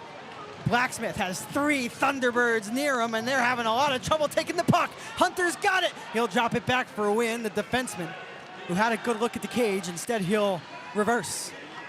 Hunter back for Win. Win lets it go. Blocked in front by Texmo. And trying to lift the puck over Win was White, and White's got it. He'll pull it back. White, number 20, takes a shot, winds up in the lower body of Ford. His pass finds number 27, Dobles, and it misses the cage. Comes to the side of the net, and Roy was there to make a denial. 7 minutes exactly here into the second period. Racing into the offensive end is James Farmer, then taken away by the River Dragons. Kramer has it back, however. He'll go down the boards, intended for White, but Jewett and Blacksmith says, I'll take that puck. One-handed by Colton, kept into the zone, all alone, and Roy, I believe, got a piece of the biscuit with his glove. He went down to all fours to make the save, but he doesn't stop that one. The Thunderbirds get on the board. It's 3-1.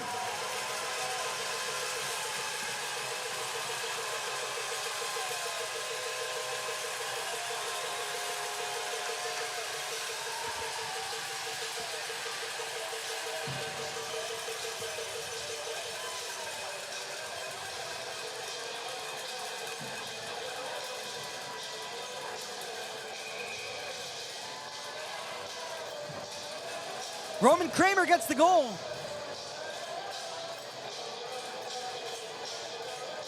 His 3rd season with the Thunderbirds, had 68 points in 48 games last year.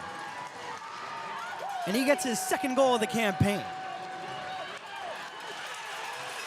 Here's Jacob Schnapp, looking to make it 2 in a row, as momentum in this league can switch so quick. Benjamin Pizzamenti does well inside of the defensive zone to work it out. Kramer, the 27-year-old forward out of Pittsburgh, Pennsylvania. Just 5'10", but he got a grade A look from the mid slot. Not much Roy could have done to stop that puck. Kevin Savad tries to keep himself onside, but was unable to do so. He looks to the linesman, says, "Are you sure?" And the linesman says, "Come on, that's my job now."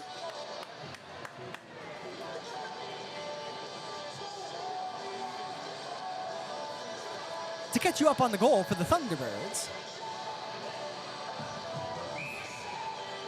Roman Kramer gets the goal and the assist to Gus Ford. Jan Salak, number 16, what a check! As he sent Nathan Balkwill straight into the boards. I'm glad to see that he's all right, back up to his skates and defending. But if that's not an indication that the Thunderbirds perhaps have taken the momentum back in this game, I don't know what is. As at center, the River Dragons move it right back in. Wickline prevents the zone exit, but now skating out will be Peshtuka. Peshtuka, number 24. Pizzamenti will get air under the puck and send Don Carter Jr. back on his way. Don Carter Jr. wears number 39 on defense. 3 assists in 6 games entering tonight. Zach White, number 20. 5'7" forward out of Milton, Connecticut.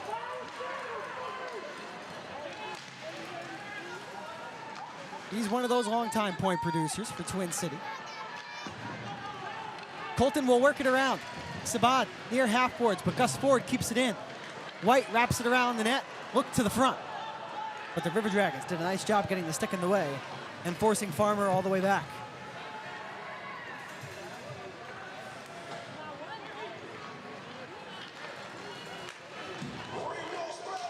Carter again. He's stopped down by Ryan Hunter. This may be numbers for the River Dragons. Storjahan, left side, lets it go! He hit the crossbar. The setup from Hunter, the shot from Storjahan, and the crossbar in the way. Here's Hunter again. 3-on-2. Storjahan back for Hunter immediately. I don't think he was expecting the pass back. Galvin behind the net. He looks to the front despite taking a shove. Stoya at the line just gets a whack at it and keeps it in. Galvin, quick pass back. Backhander from Hunter. It trickles by Skinner, but not over the goal line. Stoya back for Hunter again. He attempts the Michigan. I know he was thinking about it, but he didn't get a lift on the puck he was looking for as he inadvertently collides with his own teammate in Storjahan. That will allow Don Carter Jr. to find Schnapp right inside of the blue line, and he'll filter it only as far as the Twin City bench. And now the River Dragons will play it all the way back up without touching a player outside of the red line, which means we have an icing according to the hockey dictionary. I can go pretty fast. That's just me showing off. All right. Media timeout to come. 3-1. River Dragons in front. Twin City has gotten a goal closer here in the second period. In the South, there's a few things your home needs. Like you need a strong fan on a hot day. It's so hot. Like Friday nights need football. Game day! Like front porches gotta have rocking chairs. Bye, Grandma. Bye, Grandpa. And in the South, you need pest control you can trust to protect your home. That's why you need Cook's Pest Control. Cook's Pest Control. What's up, you guys? What can I get you? What's good? 2. 2. Go for 2.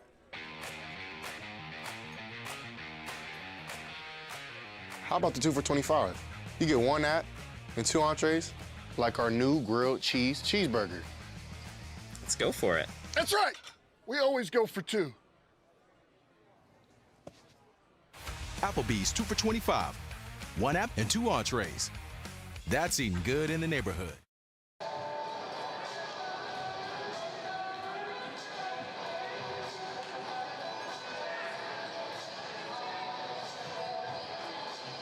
A special thank you to everybody watching the Columbus River Dragons tonight, proudly streaming on YouTube Live, Facebook Live, and of course the FPHL's proud partner in Sporfy. 3-1 is the score. The goals for the River Dragons, Cody Wickline, Josh Colton, and Matt Stoya in that order. Here in the second period, Roman Kramer has pulled the home side a goal closer as they look to get one more goal closer, and they do. It's 3-2.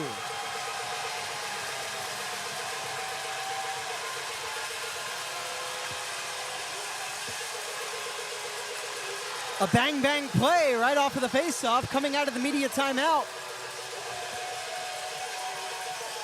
And the Thunderbirds have made it a 3-2 score.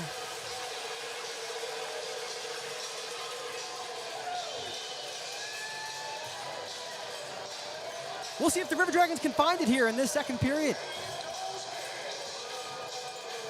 Jouett and Blacksmith will take the face-off. We'll have the goal in just a moment.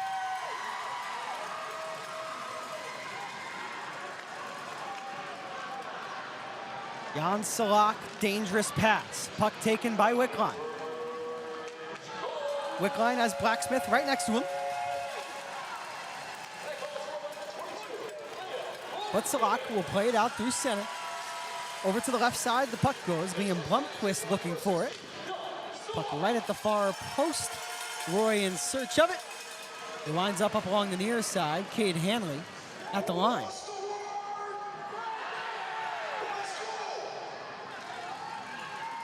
Lucas Texmo, number 6, will fight through traffic, take a hit to make a play, but he can't clear. It's kept in. The Thunderbirds looking for the game-tying goal, and Roy comes out to say no that time.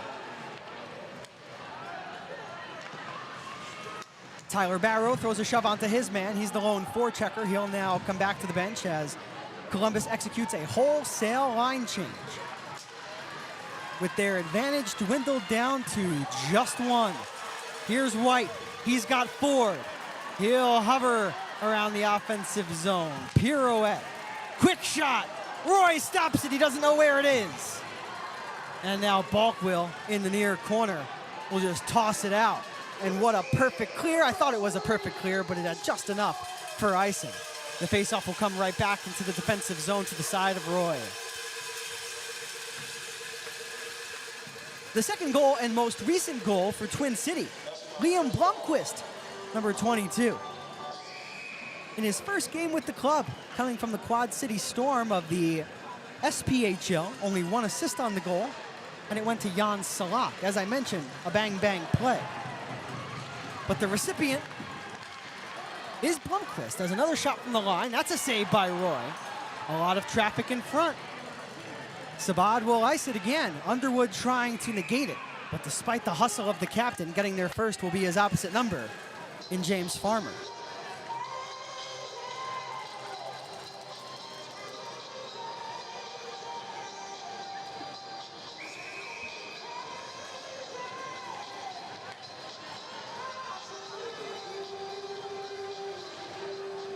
Gus Ford wins another draw.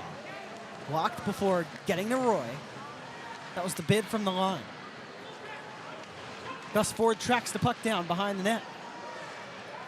Comes out to number 11, James Farmer. He's heckled at the line from Underwood. The puck worked free, and the pass from Balkwill intended for Underwood, too far for him. And now a clean zone entry for Twin City. Ford down to the goal line, looking for the give and go. The pass back for him went through his legs and all the way down to Skinner.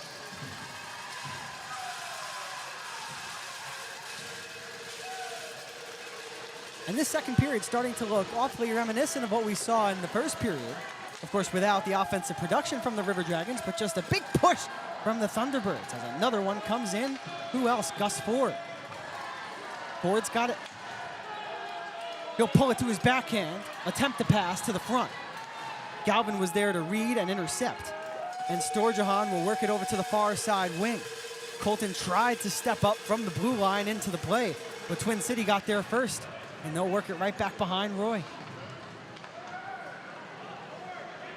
Galvin for win. Storjahan through center. Kicked by Hunter, at least I thought it was kicked by Hunter, but this will be icing on the River Dragons.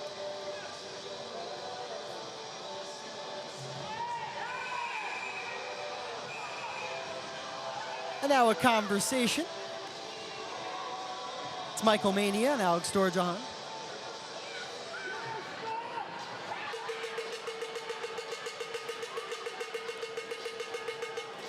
Michael Mania, number 25, playing in just his 7th game out of UMass Dartmouth, Division III. But he gets into it there with Alex Storjahan.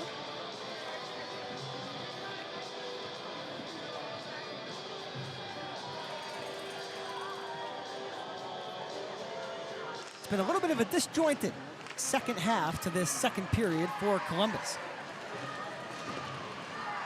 Trying to refine their game in the final 5:42 as a centering feed. Roy was ready. Worked back to the top. Hanley does well to just keep it in. Here is Butita, number 14. He wears the C on his chest. Schnapp hustles to the puck. Far side offensive zone, one hands it ahead of Hunter to the blue line. Quick wrister off of the stick of Dion Dempke, misses the cage, and we'll have a stoppage.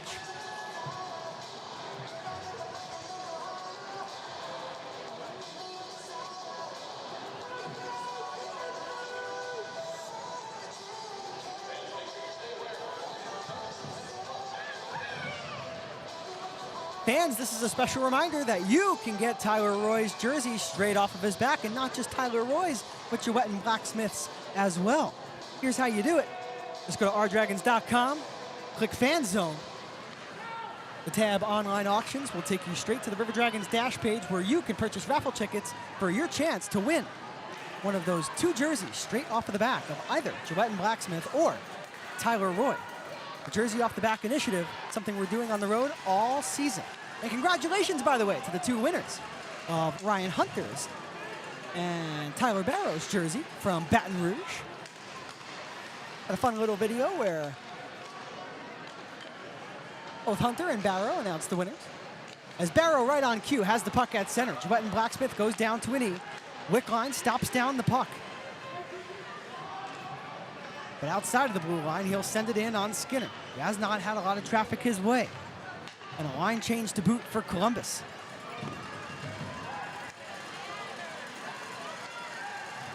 Here's White, number 20. His pass deflected off of Underwood. Underwood trying to make him pay, but White gets back just in the nick of time. It's been a tough stretch for the River Dragons against the Twin City Thunderbirds. Of course, they lost 3-2 in overtime, ending their season in Game 3. The playoffs last year. In fact, they've been knocked out by Twin City or Carolina each of the last 3 years. Sleegers down the board. Pizzamenti is there, as is Gus Ford. Sleegers waiting for the puck back, but getting there first will be Pizzamenti. And he will airlift it all the way up. Don't have to worry about a center-hung scoreboard here in Winston-Salem. So you can flip it up as high as you'd like. Don Carter Jr. for Kramer. Somehow, onside. Kramer shoots, gloved down by Roy.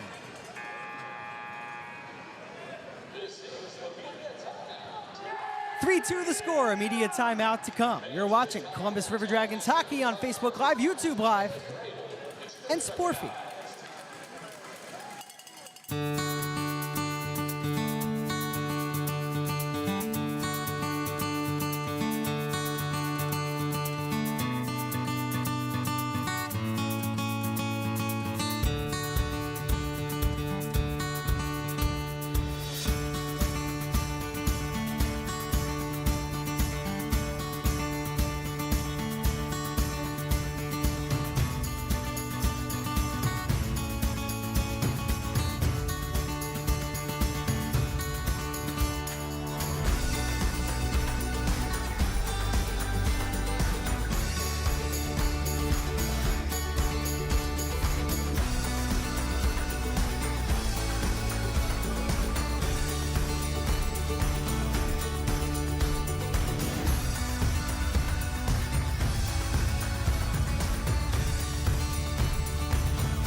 At the start of this period, the River Dragons had a 3-0 lead. But at 7:31 and at 11:04, the Twin City Thunderbirds found the back of the net. First scoring was Roman Kramer, number 18, and then the second and most recent goal for Twin City coming off of the stick of Liam Blomqvist, playing in his first game as a Thunderbird, coming from the SPHL's Quad City Storm. The 3 goals for Columbus, if you missed it in the first period, 2 power play goals, Cody Wickline and Josh Colton, 1 at even strength, Matt Stoya. It's Dorjahan on the ice with Hunter and Galvin. Puck flung on by Lucas Texmo. That's the blue liner on defense. The puck comes past the line. Going down is Galvin, and now fighting through a check and speeding his way to the area is Dion Demke. The pass from Butika is picked off. And now Storjahan. He gets pressed up by his man, takes a couple of shoves to the back from the Thunderbird captain. Win left point towards the goal, save made by Skinner. Slapper from Colton, denied by Skinner. And now Ford cherry picking behind the defense, waiting for a breakaway that nearly came. Butita for Ford, they play catch. Now Demke for Ford. Ford double teamed. He's getting double shifted here, and why not? He's been so effective in this period. Had the primary helper on Kramer's goal, but he has been everywhere tonight, as he always is. As Wickline sends it in, Barrow first in on it is Slapper as the puck comes hot off of the boards, blocked before getting to Skinner. The zone exit blocked down, kept in by Blacksmith. His bid towards the cage goes off of a Thunderbird. That was Luke Doble's number 27. Big hit thrown onto Barrow. He looks to the referee for a penalty that does not come. The hand of the official remains down. Here's a shot from the outside. Save made by Roy on Farmer. The pace starting to pick up here in Winston-Salem with exactly 80 seconds to play in the middle frame. White behind the net. Quick pass, one-timer Roy. Got his stick to the far post. Don Carter Jr., his pass to the front. Missed everybody, and Sleegers will backtrack outside of the red line and lead White right back in. He's stopped down by the combination of Blacksmith and Wynn. A lot of size with that combo. 52 seconds left. Sabah, dangerous pass to the middle of the ice, but Colton will clean it up. Pizzamenti works it out, and here's Sabad with Underwood. Sabad for Underwood, and he was unable to settle it down. That was a saucer pass, and it wound up wide of the cage. Meanwhile, Kramer, he's alone. Pad save made by Roy. Sabad, number 74, he'll filter it out to center. 23 ticks left to go. Here's the Gazelle, Brody Thornton, left wing side. He'll pull up, throw a snow shower onto his man. Quick feed out to the mid slot. It's Stoya. One D-man to another. Stoya shoots, and that one's blocked down by Skinner, who has lost his stick in the final 10 seconds. If Thornton can glove it down and keep it in, the River Dragons might have a chance. But it comes back out to center, and Underwood will lay it back for Stoya and allow the clock to run out. And we are through 40 minutes here in Winston-Salem. 3-2 the score.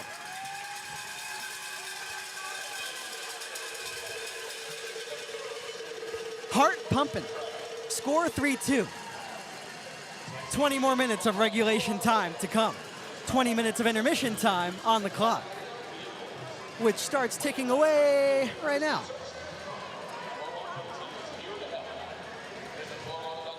We'll keep it here as both teams skate off.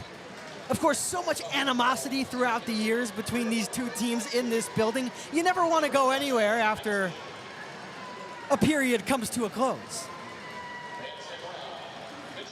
I wouldn't say it has been necessarily a chippy game, but we've started to see more physicality as the contest has moved on. But both teams head off. Something I have not mentioned throughout the broadcast tonight, Alexander Jemayev, one of the scratches for the River Dragons. He is serving as assistant coach tonight alongside head coach Jerome Boom Boom Bichard, of course. Great to see Jammer behind the bench. With that, let's send it to a commercial timeout. And when we come back, I've got a full recap of the game thus far. You're watching Columbus River Dragons hockey on Facebook Live, YouTube Live, and Sporfy. This is Liam Godimer saying thank you so much, and we'll be right back in 2 minutes.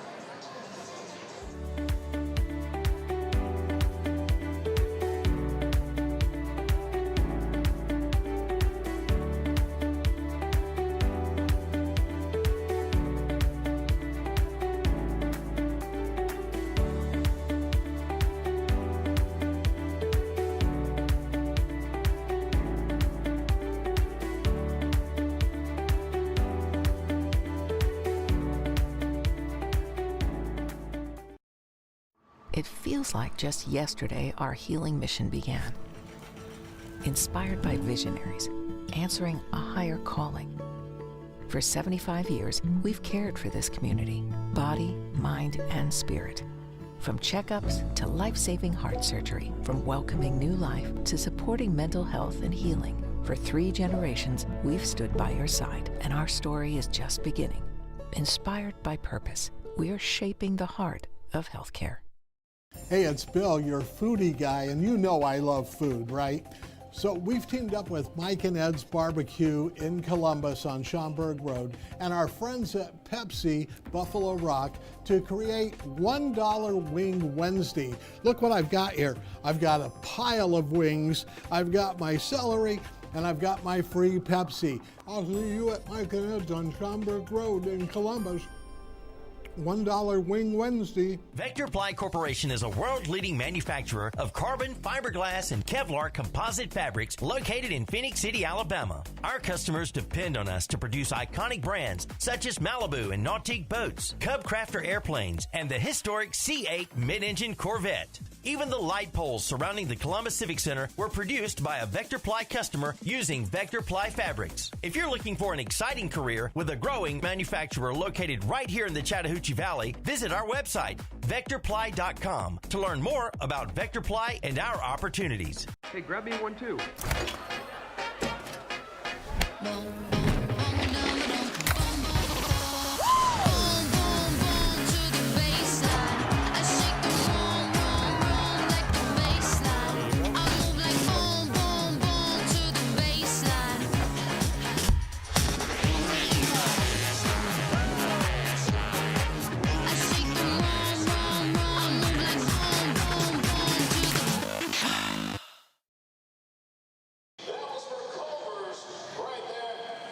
Welcome back to the River Dragons Broadcast Network. Liam Gadamer here, your play-by-play broadcaster.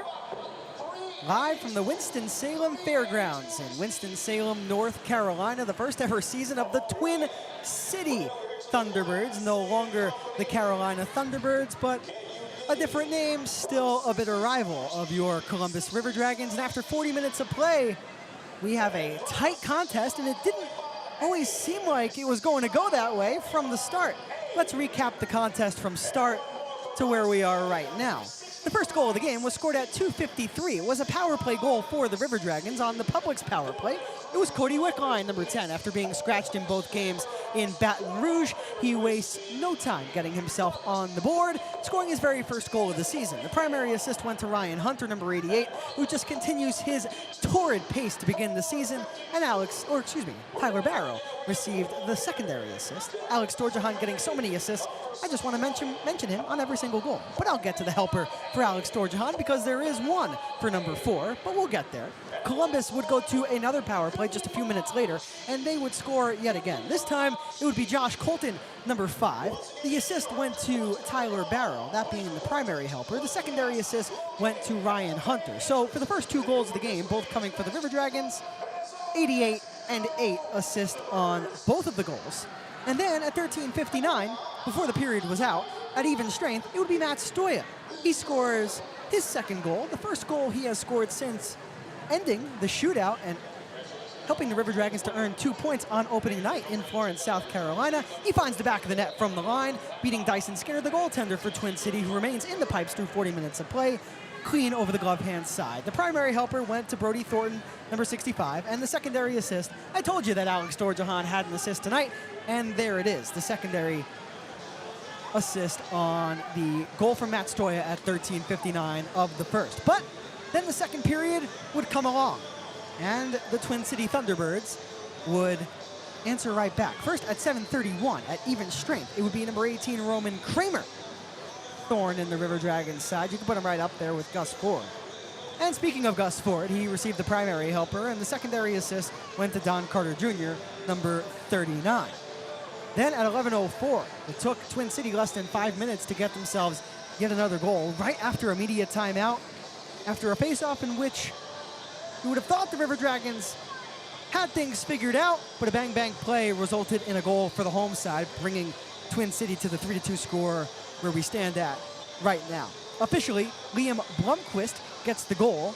He is the Swedish forward, coming from the Quad City Storm, playing in his very first game as a Twin City Thunderbird, the left-handed shot. The recipient of that net front play in which Tyler Royce saw the puck trickle right past him.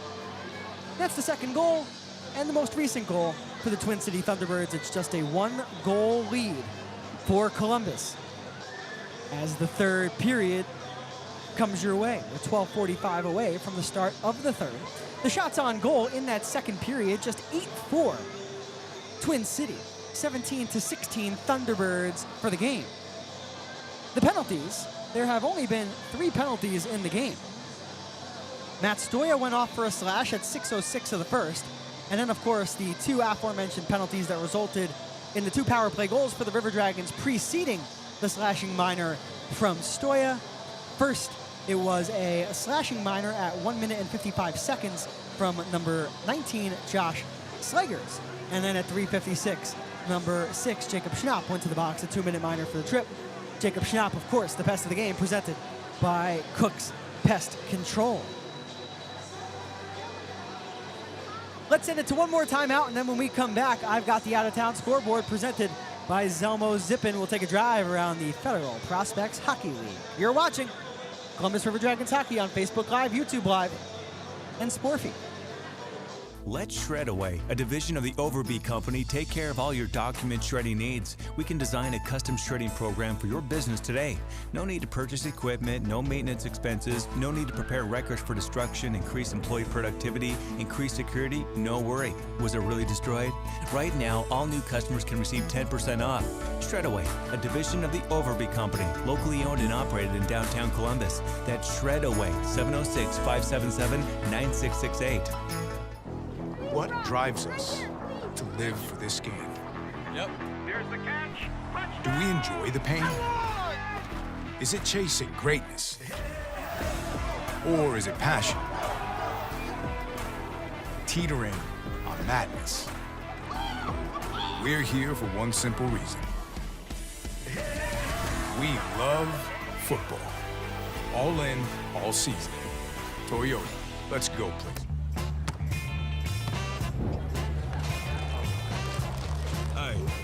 Playing for an ultra? We playing for ultras? Brace you for an ultra? Put an ultra on it. Don't forget, there's ultras on the line.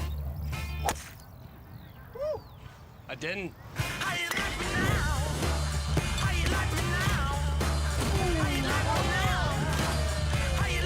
Michelob Ultra, superior light beer. What's up, you guys? What can I get you? What's good? 2. Go for 2.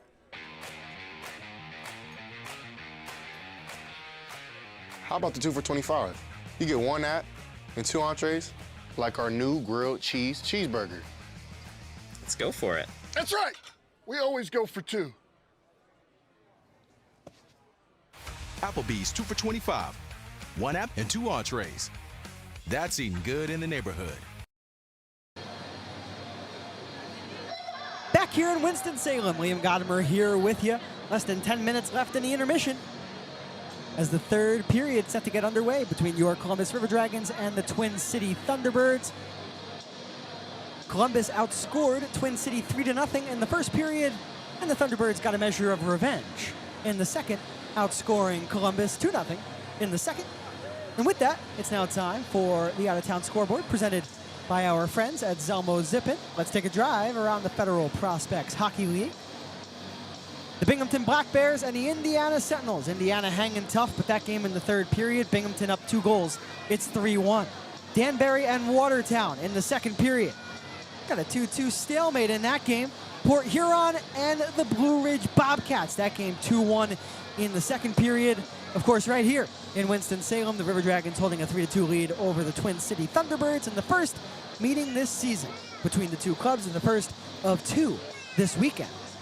And last but certainly not least, in terms of the out-of-town scoreboard, it's the Biloxi Breakers, it's the Baton Rouge Zydeco. That game in the second period, it's 3-0 Biloxi. Thank you once again to Zelmo Zippin for sponsoring the out-of-town scoreboard.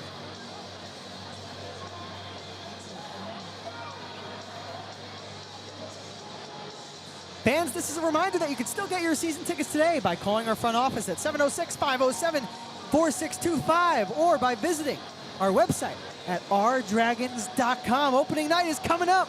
It's a week from tonight, Friday, November the 14th, 7:35. The puck drops. It's your Columbus River Dragons. It's the PD Ice Cats, one of the newest teams in the FPHL.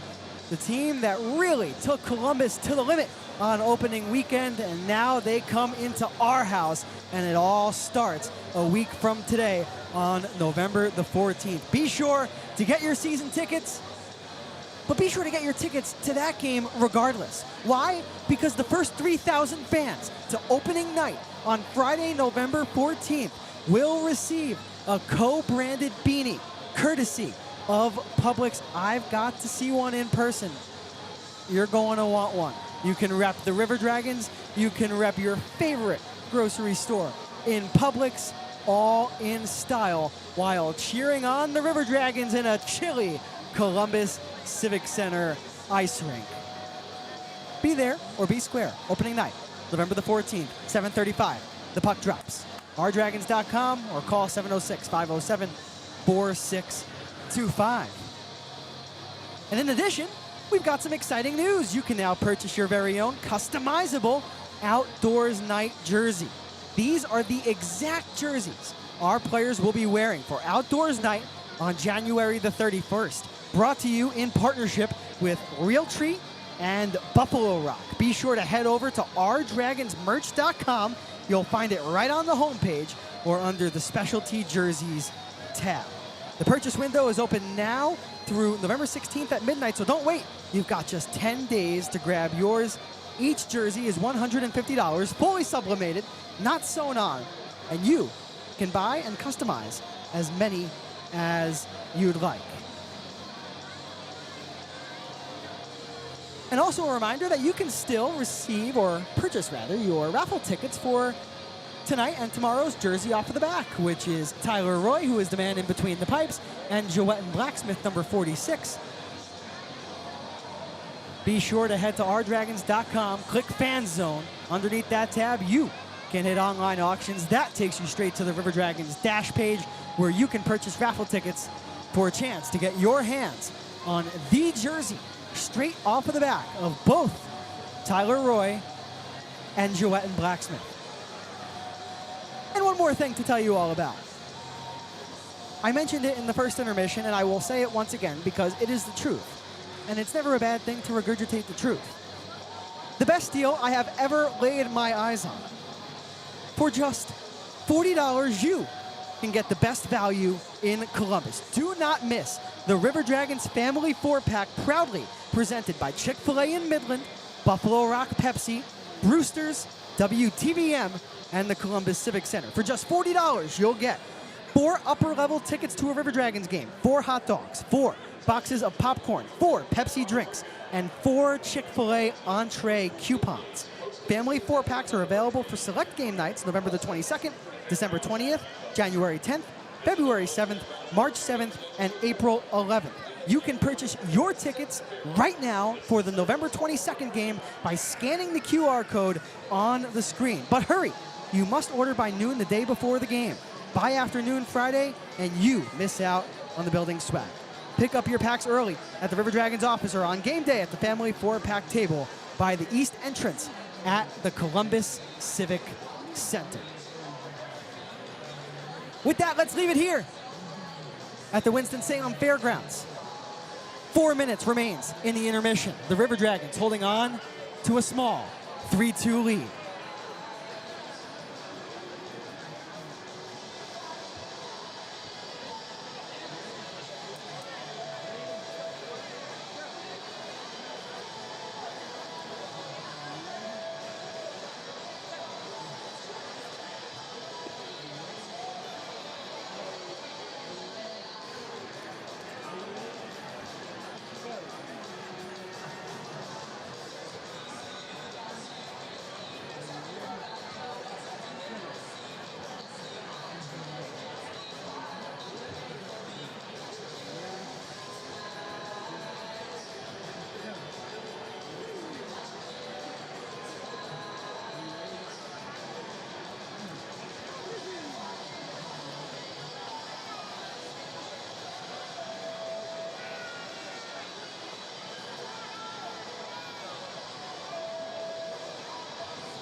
Both teams back on the ice, 20 minutes on the clock.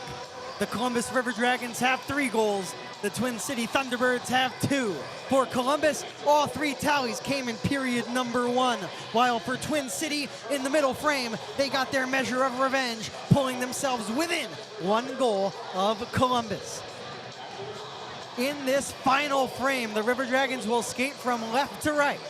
Tyler Roy remains in between the pipes. Through 40 minutes of play, Roy has made 20 saves on 22 shots officially.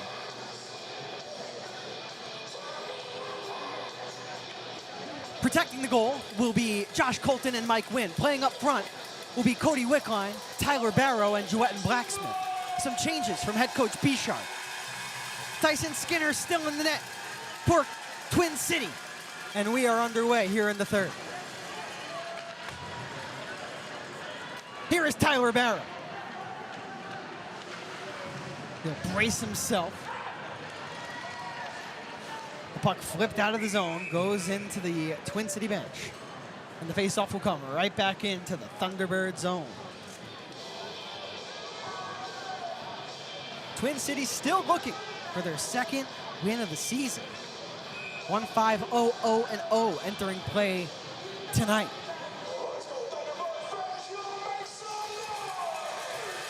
And that's certainly uncharacteristic of the Thunderbirds. They hold themselves to a very high standard, as do the River Dragons each and every year. And the results will show that. Jan Salak kicked out of the dot. Barrow wins it for Wickline. Quick shot, and it was blocked by Salak. Here is Blacksmith. His shot trickles behind the net. The stuff-in attempt stopped by Skinner. He got over to the near post quickly. Barrow again as this new look 3-man unit doing some good work in the offensive zone. Wickline gloves it down to himself. Blacksmith sauces it down low for Barrow. They're close to one another. They'll want to spread out.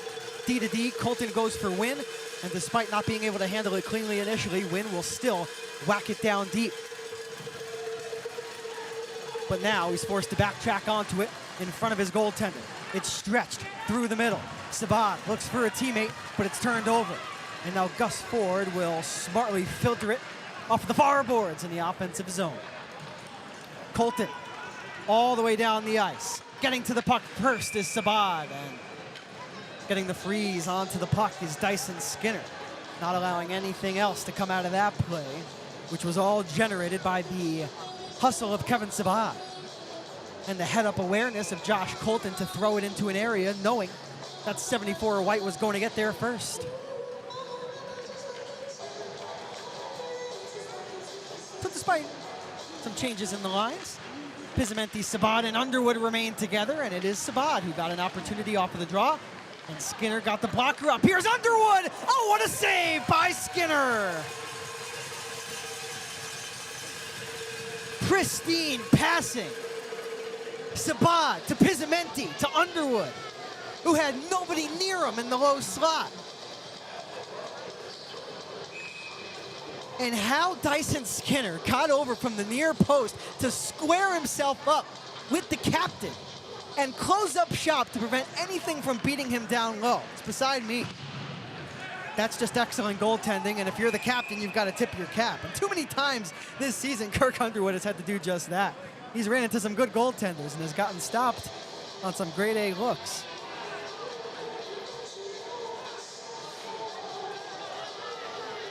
And you remember moments like that and chances like that in a 1-goal hockey game.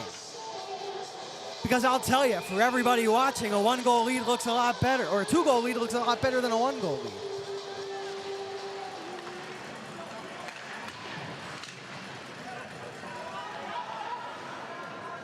So Don Carter Jr., he wears number 39. He's got White, and now up through the ice, it's Gus Ford, number 10 in black. Rink wide, White gloves it down to himself. He's got Hunter behind him. To the top it comes. Sliger shoots, blocked before getting to the goal.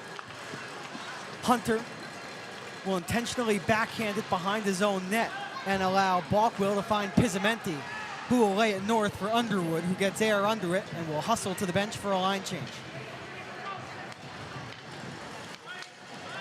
On the ice for Columbus is Brody Thornton and Matt Stoya. That's the defensive pairing. They've taken a penalty, and Roy prevents the game-tying goal from going in.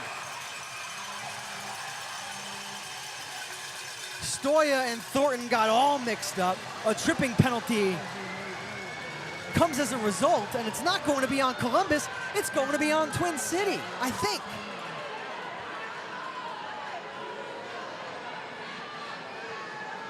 We'll get this figured out. No, they're going to put it on Thornton. The Thunderbirds were upset talking to the official. I said, what? You're getting a power play out of this, and indeed they are. So a Floor and Decor penalty kill.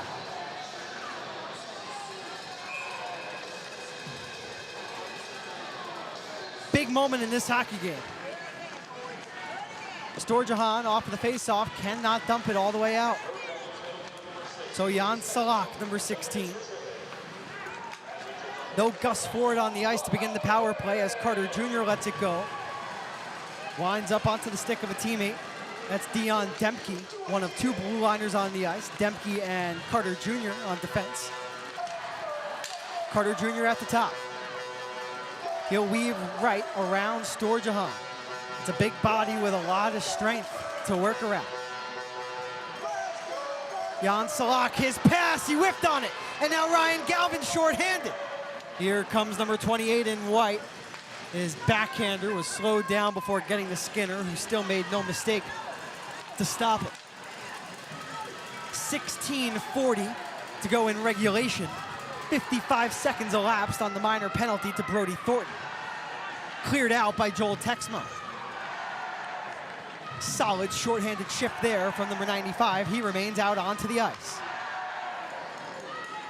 The penalty on Thornton is 2 minutes for tripping at 2:27. 45 seconds left on the power play. 200 feet, the Thunderbirds have to come up the ice. Now they're in the offensive zone. Net front feed and just tipped wide. That one was close. That was Michael Mania with the look. Jacob Schnapp. He gets it back to the blue line. Quick pass from Ford. Kramer lets it fly. Blocked by Balkwill. This is Ford. He dances. He fires. And it goes just wide of Roy. Ford again. So shifty. Kramer. Left wing boards. White's got it. As the puck found its way to number 20 through a couple of River Dragons sticks. Ford dangles around his opposite number in wick line. Now we'll pull back at the boards. White, right circle, in front, Schnapp. And he couldn't get that one in front to Roy either. Ford, rink wide, quick shot. Roy came all the way out to shut down the angle, but it was blocked before getting to him by Mike Wynn. 4:35 and counting into the period. Here comes Brody Thornton right out of the box and into the play. He takes a hit, wraps it around, and Skinner got over to the near post in time.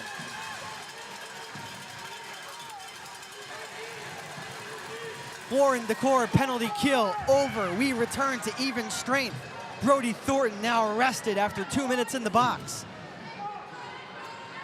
And he and Stoya now have an opportunity to make up for that last shift as Stoya goes up the middle of the ice with it. Galvin and Blacksmith right outside of the blue line. And it's chipped to the side of Dyson Skinner with 14:45 and counting left to go. Columbus leading 3-2. Liam Blomqvist, first game with Twin City, already with a goal tonight. And he hits the back glass. It takes an insane bounce to the slot, and Roy said no with the stick. That was Jan Salak.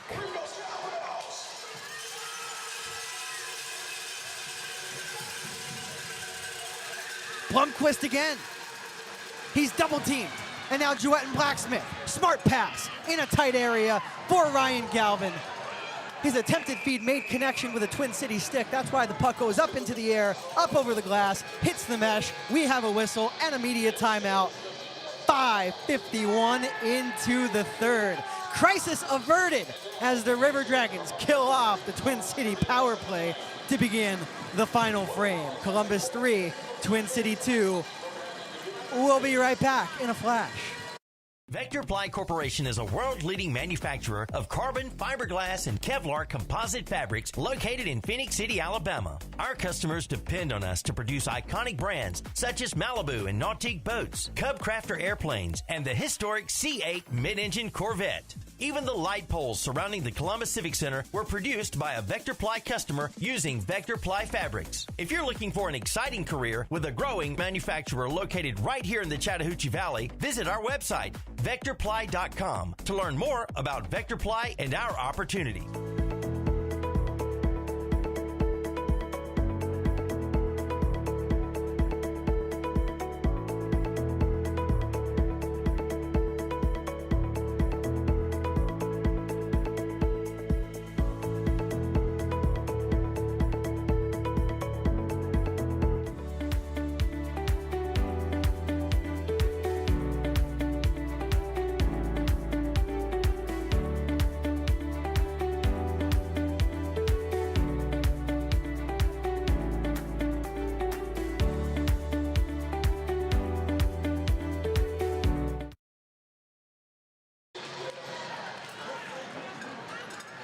The faceoff comes at center ice. We're now back underway.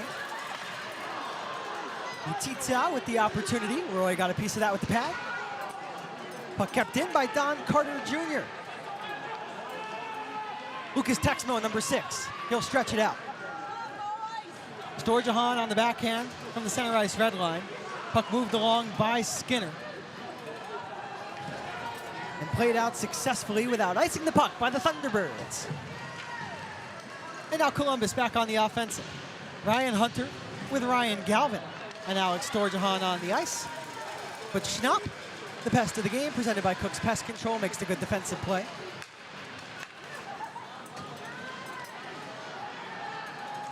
Kramer, right wing side.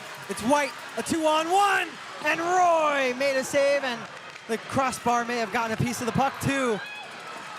Kramer to the blue line. Roy swats it aside. Galvin waits for the puck to come down as it was high in the air. He finds Storjahan, who will just ice it.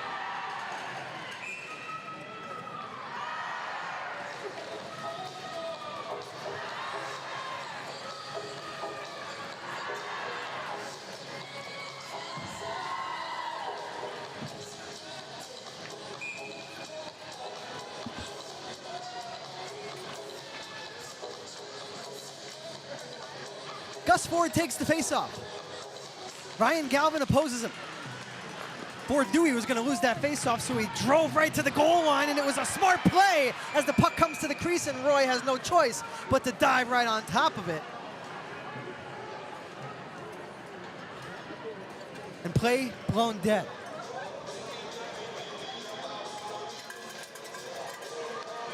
Quick line changes from head coach Bichard, and for tonight, assistant coach Jemayev.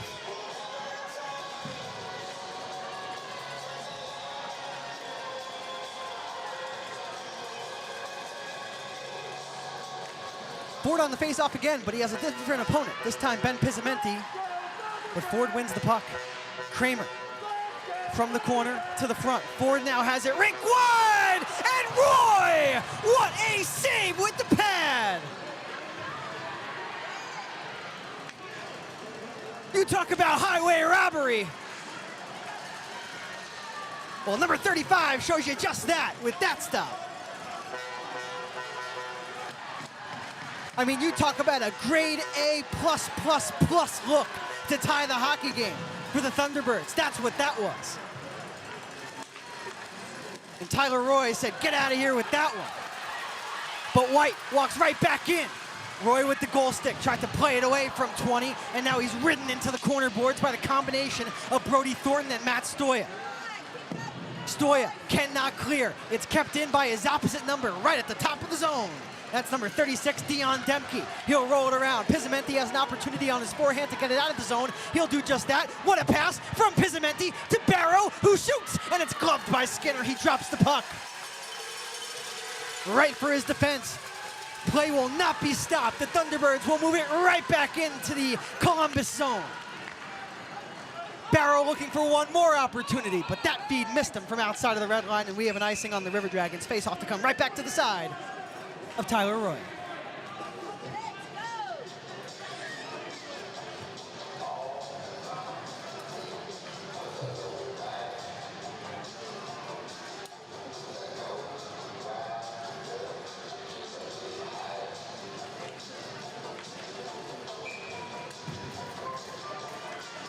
We're getting close to crunch time here in Winston-Salem, the first of back-to-back meetings this weekend.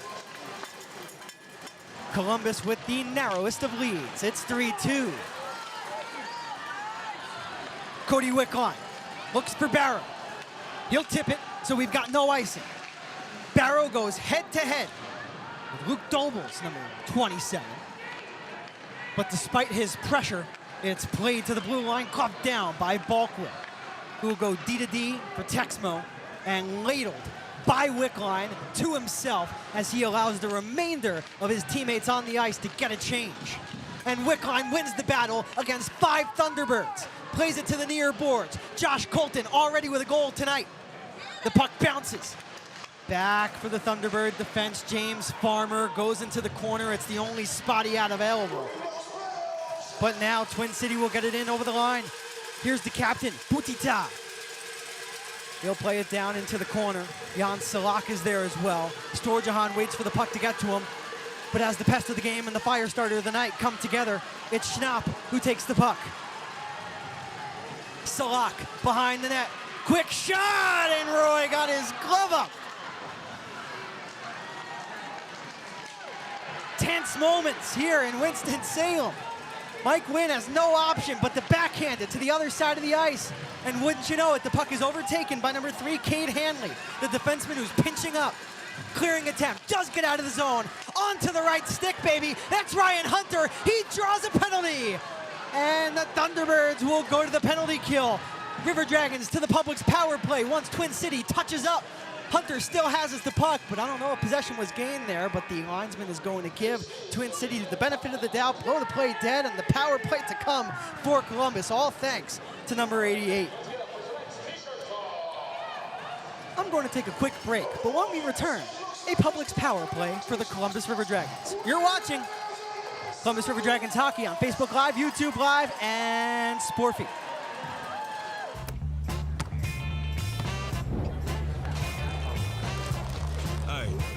Play for an ultra? We playing for ultras? Brace you for an ultra? Put an ultra on it. Don't forget, there's ultras on the line. I didn't.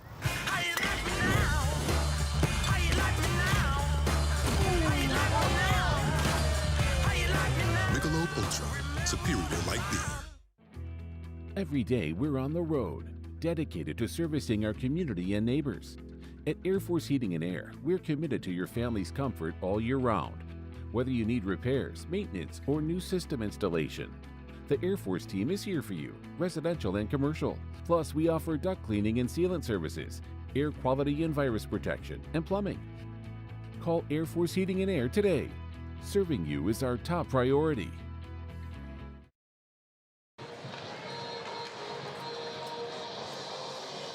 A warm welcome back to Winston-Salem. Liam Godimer here with you live from the Winston-Salem Fairgrounds Arena.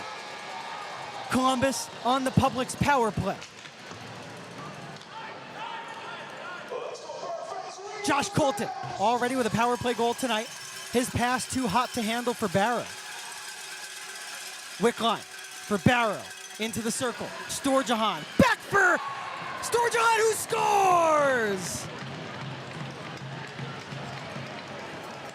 Storjahan one times it home. It's a power play goal, and it's 4-2.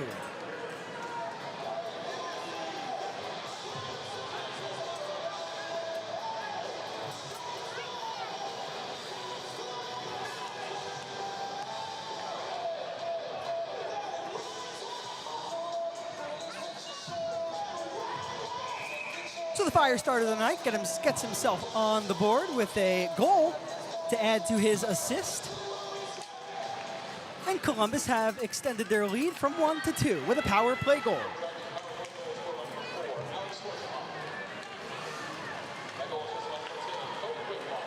That was Barrow down to Wickline, and such a quick pass from the goal line to Storjahan. He even caught me by surprise. And number 4 in white did not miss, and a much-needed insurance marker for Columbus.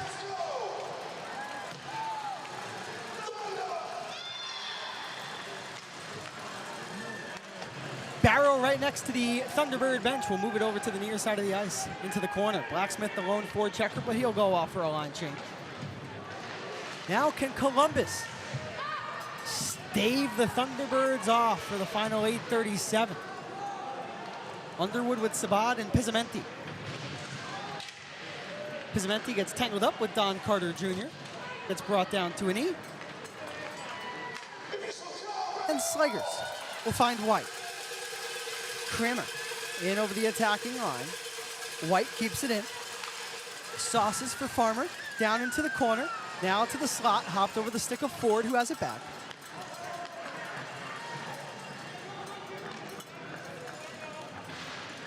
Farmer with Underwood right next to him. Defensive help from Balkwill. And now Pizzamenti will walk out with Sabat. Pizzamenti plays it in perfectly for Sabat, and he nearly backhanded it home. Gus Ford at the end of his shift. He takes a shove from the 6'4" Mike Wynn, and Wynn is going to get called for a penalty. I'm sorry, that may have been the softest penalty I've ever seen. Not just because I'm the River Dragons broadcaster, I promise. I'm being unbiased, and these officials have a very difficult job. That is the softest penalty I have ever seen. We move on. I digress.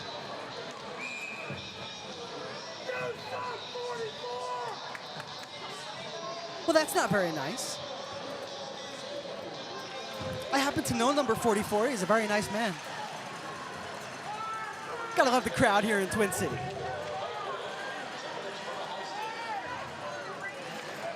We're gonna get high sticking.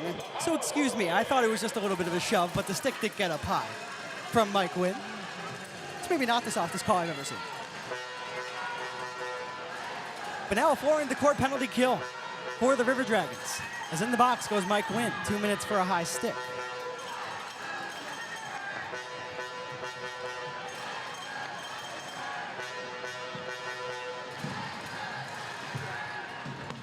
Don Carter Jr. works it in. Back on his horse is Lucas Texmo, the young blue liner. And you talk about an emphatic clear right to the lower body of the goaltender. That's what Lucas Texmo executed on that last play. But the Thunderbirds can strike quickly, and they still have 60 seconds to go on the power play. Kept in by Ford, barely. His pass to the front, backdoor, they don't score. It goes off the side of the net. Man, the passing down low for the Thunderbirds, like none other. Especially when they're up a man, just so dangerous. Here's another net front feed. Whacking at the puck and completely missing it was Gus Ford. Back to defend, behind the net of Tyler Roy, are Lucas Texmo and Nathan Balkwill. The two number 6s tied up with one another. That's Schnapp and Texmo. Joel Texmo there to help out his brother, but the Thunderbirds still keep it in. They're on the power play for another 22 seconds. Rink wide, Ford sends it, and Kramer unable to sneak it by Roy, who makes another save up along the far post, and now it's lifted out.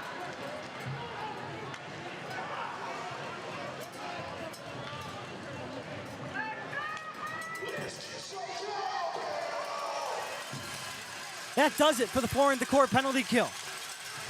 A success for Columbus after going up 2 goals. No icing here, indicated by the linesman, so Dyson Skinner comes all the way out of his net.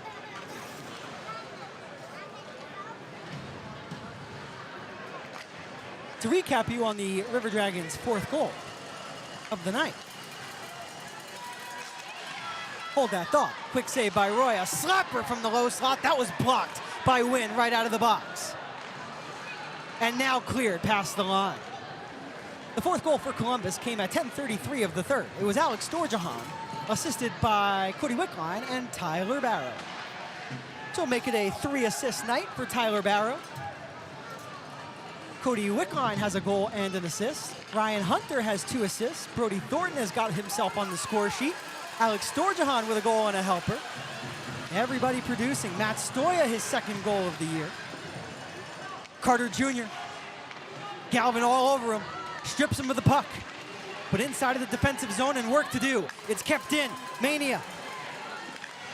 His pass to the high slot, intercepted by Underwood. He's brought down. That's a penalty detected by the backside referee. Thank you very much. I mean, that's an easy one.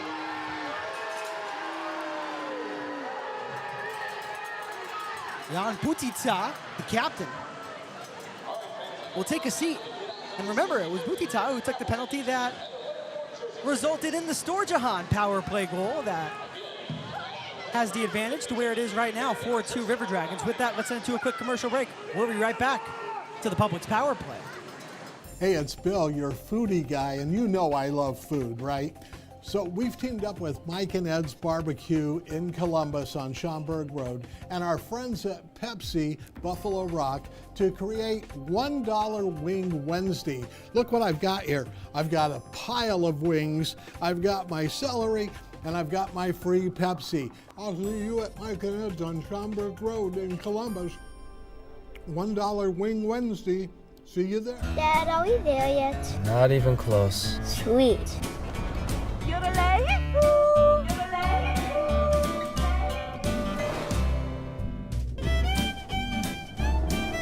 Have we gone too far?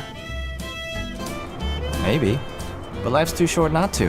The Subaru Forester Hybrid, 581 miles per tank. Love goes the extra mile.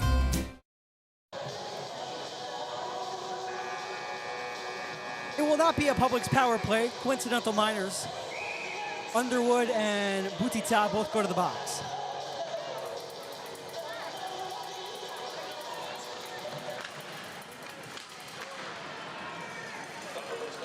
The face-off in the Columbus zone. The penalty is officially. Underwood goes off for a hold. As does Butita. Ryan Hunter. He'll fling it near side, Storjahan, who sends it right back. Hunter fires, and it goes out of play.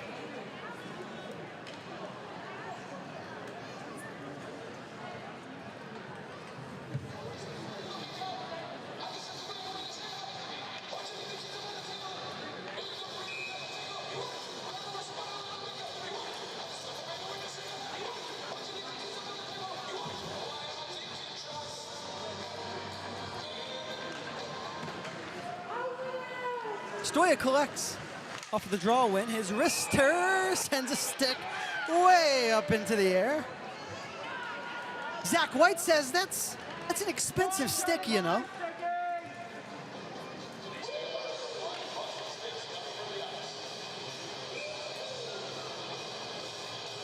Sticks, pucks, got to be ready for everything at a hockey game. Storjahan wins the draw, but let's do it one more time. Storjahan and Kramer.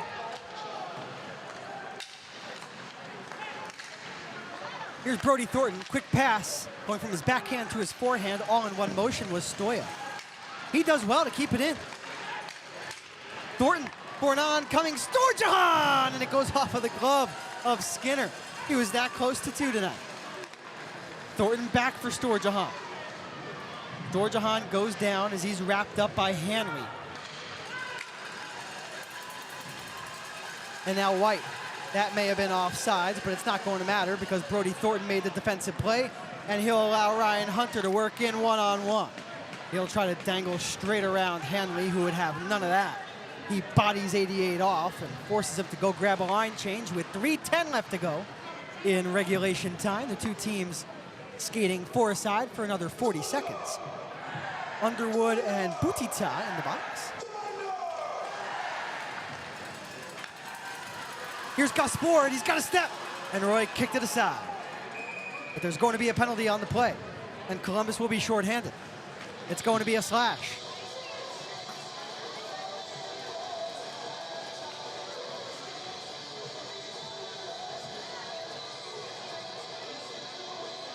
Lucas Texmo will go to the box. He'll join Kirk Underwood.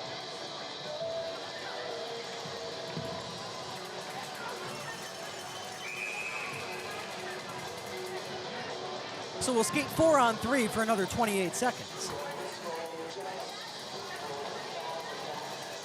And with the way the Thunderbirds move the puck on the power play, 4-on-3, not a situation you want to be in if you're Columbus. But good thing the advantage is 2. The Thunderbirds move it around the umbrella. This is Gus Ford, number 10. Wears the A on his jersey. Puck filtered towards Roy. Wrapped around by Ford, and they think it's in. But no red light comes on, no indication from the backside referee. And as a result, no goal. Just because you raise your hands up in the air in celebration does not mean that you are going to get a goal rewarded. Sorry to let you know, Yuri Peshtuka. Peshtuka off of the faceoff. He'll attach himself to the wall. What a pass! And White missed high glove side. That's a point-blank look. Now we're at 5-on-4 play. Here's Kramer. This will be numbers. Kramer has Ford to his left, but the pass across got tipped away from number 10. White atop the right circle. He'll send it down low to the goal line, receive the biscuit right back. White looks for Ford at the back door, and Roy said no way. Farmer for White. Down the wall he goes, across the ice, unable to handle it is Ford. To the bench goes Skinner, and the puck nearly deflected in right as 31 went to the bench in favor of the extra attacker. Texmo still in the box for 35 seconds. The net is empty for Twin City. Here's Schnapp. He tries to drag it to the backhand, the puck in the low slot, and Roy gets his glove hand on top of it and freezes it.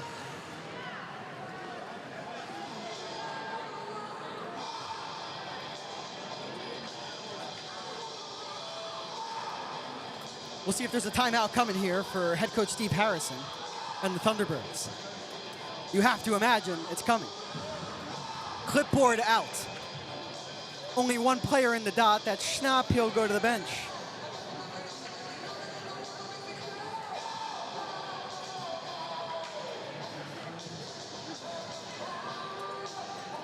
So we will keep it here. If you're just joining us, the River Dragons lead 4-2. They received 3 goals in the first period, 2 of them power play goals. Cody Wickline and then Josh Colton, and at even strength in the final 5 minutes and change of the frame, it would be Matt Stoya scoring his 2nd goal of the season. And Columbus had a 3-0 lead after 1. Then in the middle frame, the Thunderbirds would take it to their bitter rival, and they would score 2 goals, bringing this game a lot closer. In the final frame, Columbus would get themselves a power play goal off of the stick of number 4, Alex Storjahan. That was a beautiful pass from the goal line off of the stick of Wickline, and the one-time blast not missed from Storjahan. And he's the reason the River Dragons have the insurance they do, which is most definitely needed. Down a man with 28 seconds and the net empty. So 6-on-4 we skate. Storjahan, Stoya, Thornton, and Pizzamenti, the 4 players out there for the River Dragons, as they search for their 3rd straight regulation win. This is Kramer towards the net, and Roy had a little trouble with that.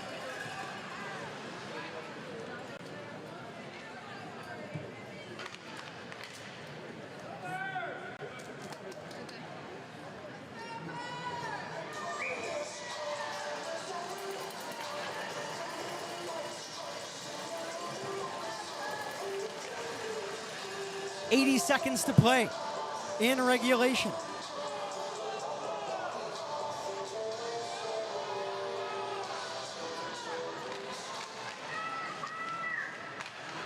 Brody Thornton cannot get it out of the zone off of the faceoff. White to the front. It trickles to Roy! And Pizzamenti will shovel it on the backhand, not past the blue. Peshtuka pinches in.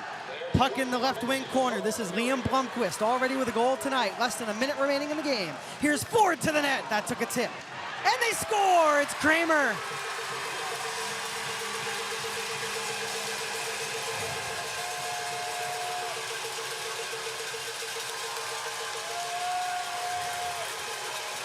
A long-range shot fell down to the side of Roy, and Kramer's got two. He scored the first goal for Twin City, and now he scores the most recent. And don't go anywhere yet, folks. 51.5 seconds left to go. It's a one-goal game.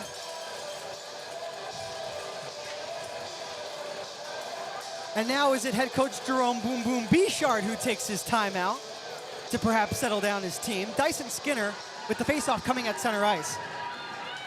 He'll stand halfway. His team wins the faceoff, so as the Thunderbirds come up the ice, so will Skinner. He's off to the bench. Texmo out of the box, back out onto the ice.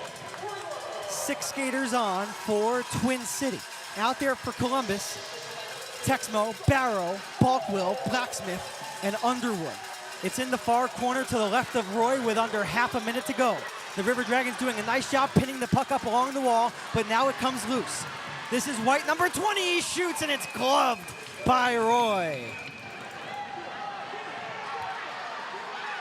And now for the first time tonight, a conversation in front of the net. Neither team wants to engage in any extracurricular activities, because a penalty in this moment for either side, that would be pretty bad. So Schnapp and Wickline skate away. Schnapp remains on the ice, the pest of the game from the first minute until the last. Gus Ford, because of course, on the faceoff against Ryan Galvin. The best faceoff man for the River Dragons, Galvin. Can't win it away from Ford. White, one-timer, misses the net and takes a heavy bounce off of the backboards. Schnapp tries to play it back to the outside. It's in the corner where Ford is on it. Hit his Balkwill. It comes over to the far side with 2 seconds. Sabad connects with his man, and this game is over! 60 minutes down, 3 points secured. The River Dragons take this one by a final score of 4-3.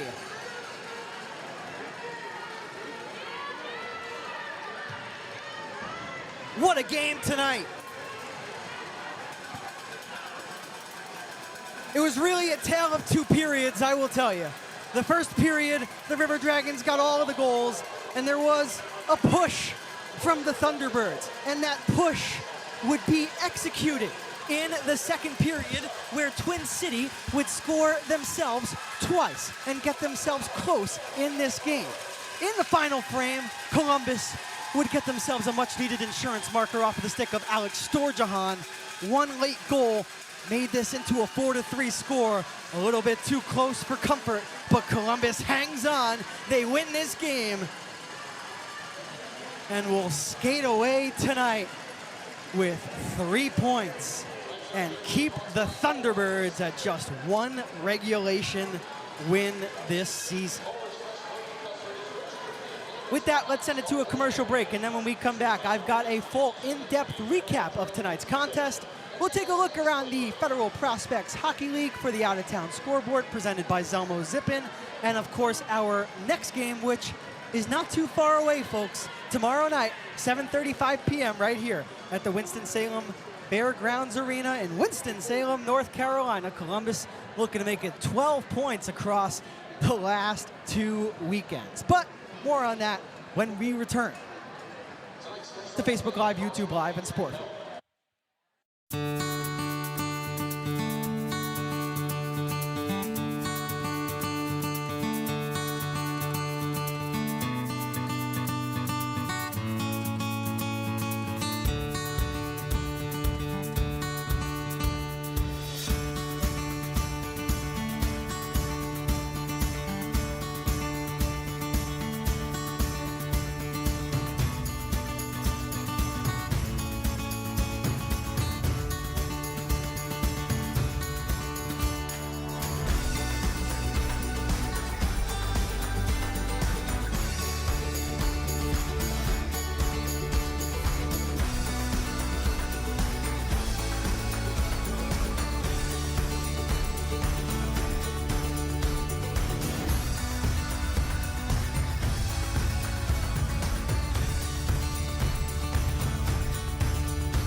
A warm welcome back to Winston-Salem. Liam Godimer here with you after the River Dragons secure a 4-3 win in regulation. Inside of the broadcast booth, I will not lie to you, a little bit stressed out. Some hectic moments towards the end there, but Columbus hangs on and they gain the 3 points. That's now 9 points gained across the last 3 games for Columbus. All regulation victories dating back to Halloween night in Baton Rouge against the Zydeco. A quick recap of tonight's game before we get you to the out-of-town scoreboard and, of course, our next game, which comes tomorrow night. A little bit more on the next game, of course. The first goal of the game was scored at 2:53, and it was a Publix power play goal. It was Cody Wickline, assisted by Ryan Hunter and Tyler Barrow. Then, also on a Publix power play at 4:45, it would be Josh Colton, the blue liner. He had 2 assists on Saturday night in Baton Rouge, and now he's got a goal. That's his 3rd goal in total so far this season from the back end for Josh Colton. The assists on his goal, well, if you know the assist on Wickline's goal, you know the assist on Colton's goal. It's Tyler Barrow and it's Ryan Hunter. Once again, those two linking up on the helpers. But this time, let's switch it around. Barrow with the primary and Hunter with the secondary assist. Before the period was out at 13:59, the River Dragons would do real well to work the puck back to the top, and it would be Matt Stoya, number 36, who has one heavy slap shot that is, but he's got a pretty nice wrist shot too, and he showed that off in that moment. And he beat Dyson Skinner clean to the glove side. Brody Thornton, number 65, received the primary assist, and Alex Storjon received the secondary assist. That would be the 3rd goal of the game and the only goal that Columbus would score at even strength this evening. At the end of one period, the shots on goal were 12 for Columbus and 9 for Twin City. In the second period, the Thunderbirds, they would answer right back. First, at 7:31, it would be Roman Kramer, number 18. He would find the back of the net, assisted by Gus Ford, one of the alternate captains, number 10, and, of course, number 39, Don Carter Jr. Then, at 11:04, Liam Blomqvist, in his very first game with the Twin City Thunderbirds since coming from the SPHL's Quad City Storm, he finds the back of the net and makes it 3-2 entering the final frame. And we've seen throughout moments this season, especially in Blue Ridge, when you have a 3rd period lead, you're unable to hold it, but Columbus is able to make no doubts about it in the 3rd period tonight. Once again, skating away with the regulation victory over their rivals in the Twin City Thunderbirds. But let's get to the 3rd, where Columbus, of course, had a 3-2 advantage. They would have a power play just past the halfway mark, and Alex Storjohan, who's been getting helpers like crazy over the last few games, he would finally get himself a goal. A beautiful pass from the goal line off of the stick of Cody Wickline, and not missing the puck was Alex Storjohan, and he rifled it right over the glove side of Dyson Skinner, underneath the crossbar and into the net, giving Columbus that big-time insurance goal, putting them up 2. And I say big-time insurance goal because, well, they were going to need it. Late in regulation time at 19:09 with just 51 seconds left to go, it would be none other than Mr. Roman Kramer scoring his 2nd goal of the night. That was a shot where Roy got his glove up, it wound up at the side of the net, and Kramer was right there to knock it home. Earning the primary assist on Kramer's goal was Gus Ford. That was his 2nd of 2 helpers on the night. He was just everywhere. This was my first time I've had the pleasure of watching Gus Ford in person. Pretty good player, I'd say. And the secondary assist goes to Liam Blomqvist. So Liam Blomqvist, in his first game as a Twin City Thunderbird, has a goal and an assist. But that's all the scoring Twin City would get. The Columbus River Dragons would hang on, and they would win by a final score of 4-3. With the regulation win, the River Dragons now have a record of 3-3-0-0-1. They now have 11 points and continue to rise in the Continental Division. With that, let's take a look at the out-of-town scoreboard for one final time tonight, as our friends over at Zelmo Zippin will help us take a drive around the Federal Prospects Hockey League. The Binghamton Black Bears, they're 4-1 winners over the Indiana Sentinels, but a fight put up by Indiana. Danbury tied 3-3 in the 3rd with Watertown. That game's tight. Also tied 3-3 in the 3rd, Blue Ridge and Port Huron. Here in Winston-Salem, of course, Columbus skating away with the regulation win. And one final game tonight. It's Biloxi, and it's Baton Rouge. And it's Biloxi with a 4-0 lead. That game in the 2nd period. For For the final time tonight, that was your out-of-town scoreboard, presented by our friends at Zelmo's Zippin'. Well, one last commercial, and then when I come back, I've got a little bit more on our next game, which comes tomorrow night right here from the Winston-Salem Fairgrounds Arena. Stick with us. It feels like just yesterday our healing mission began. Inspired by visionaries, answering a higher calling. For 75 years, we've cared for this community, body, mind, and spirit. From checkups to life-saving heart surgery, from welcoming new life to supporting mental health and healing. For 3 generations, we've stood by your side, and our story is just beginning. Inspired by purpose, we are shaping the heart of healthcare. Hey, grab me one too.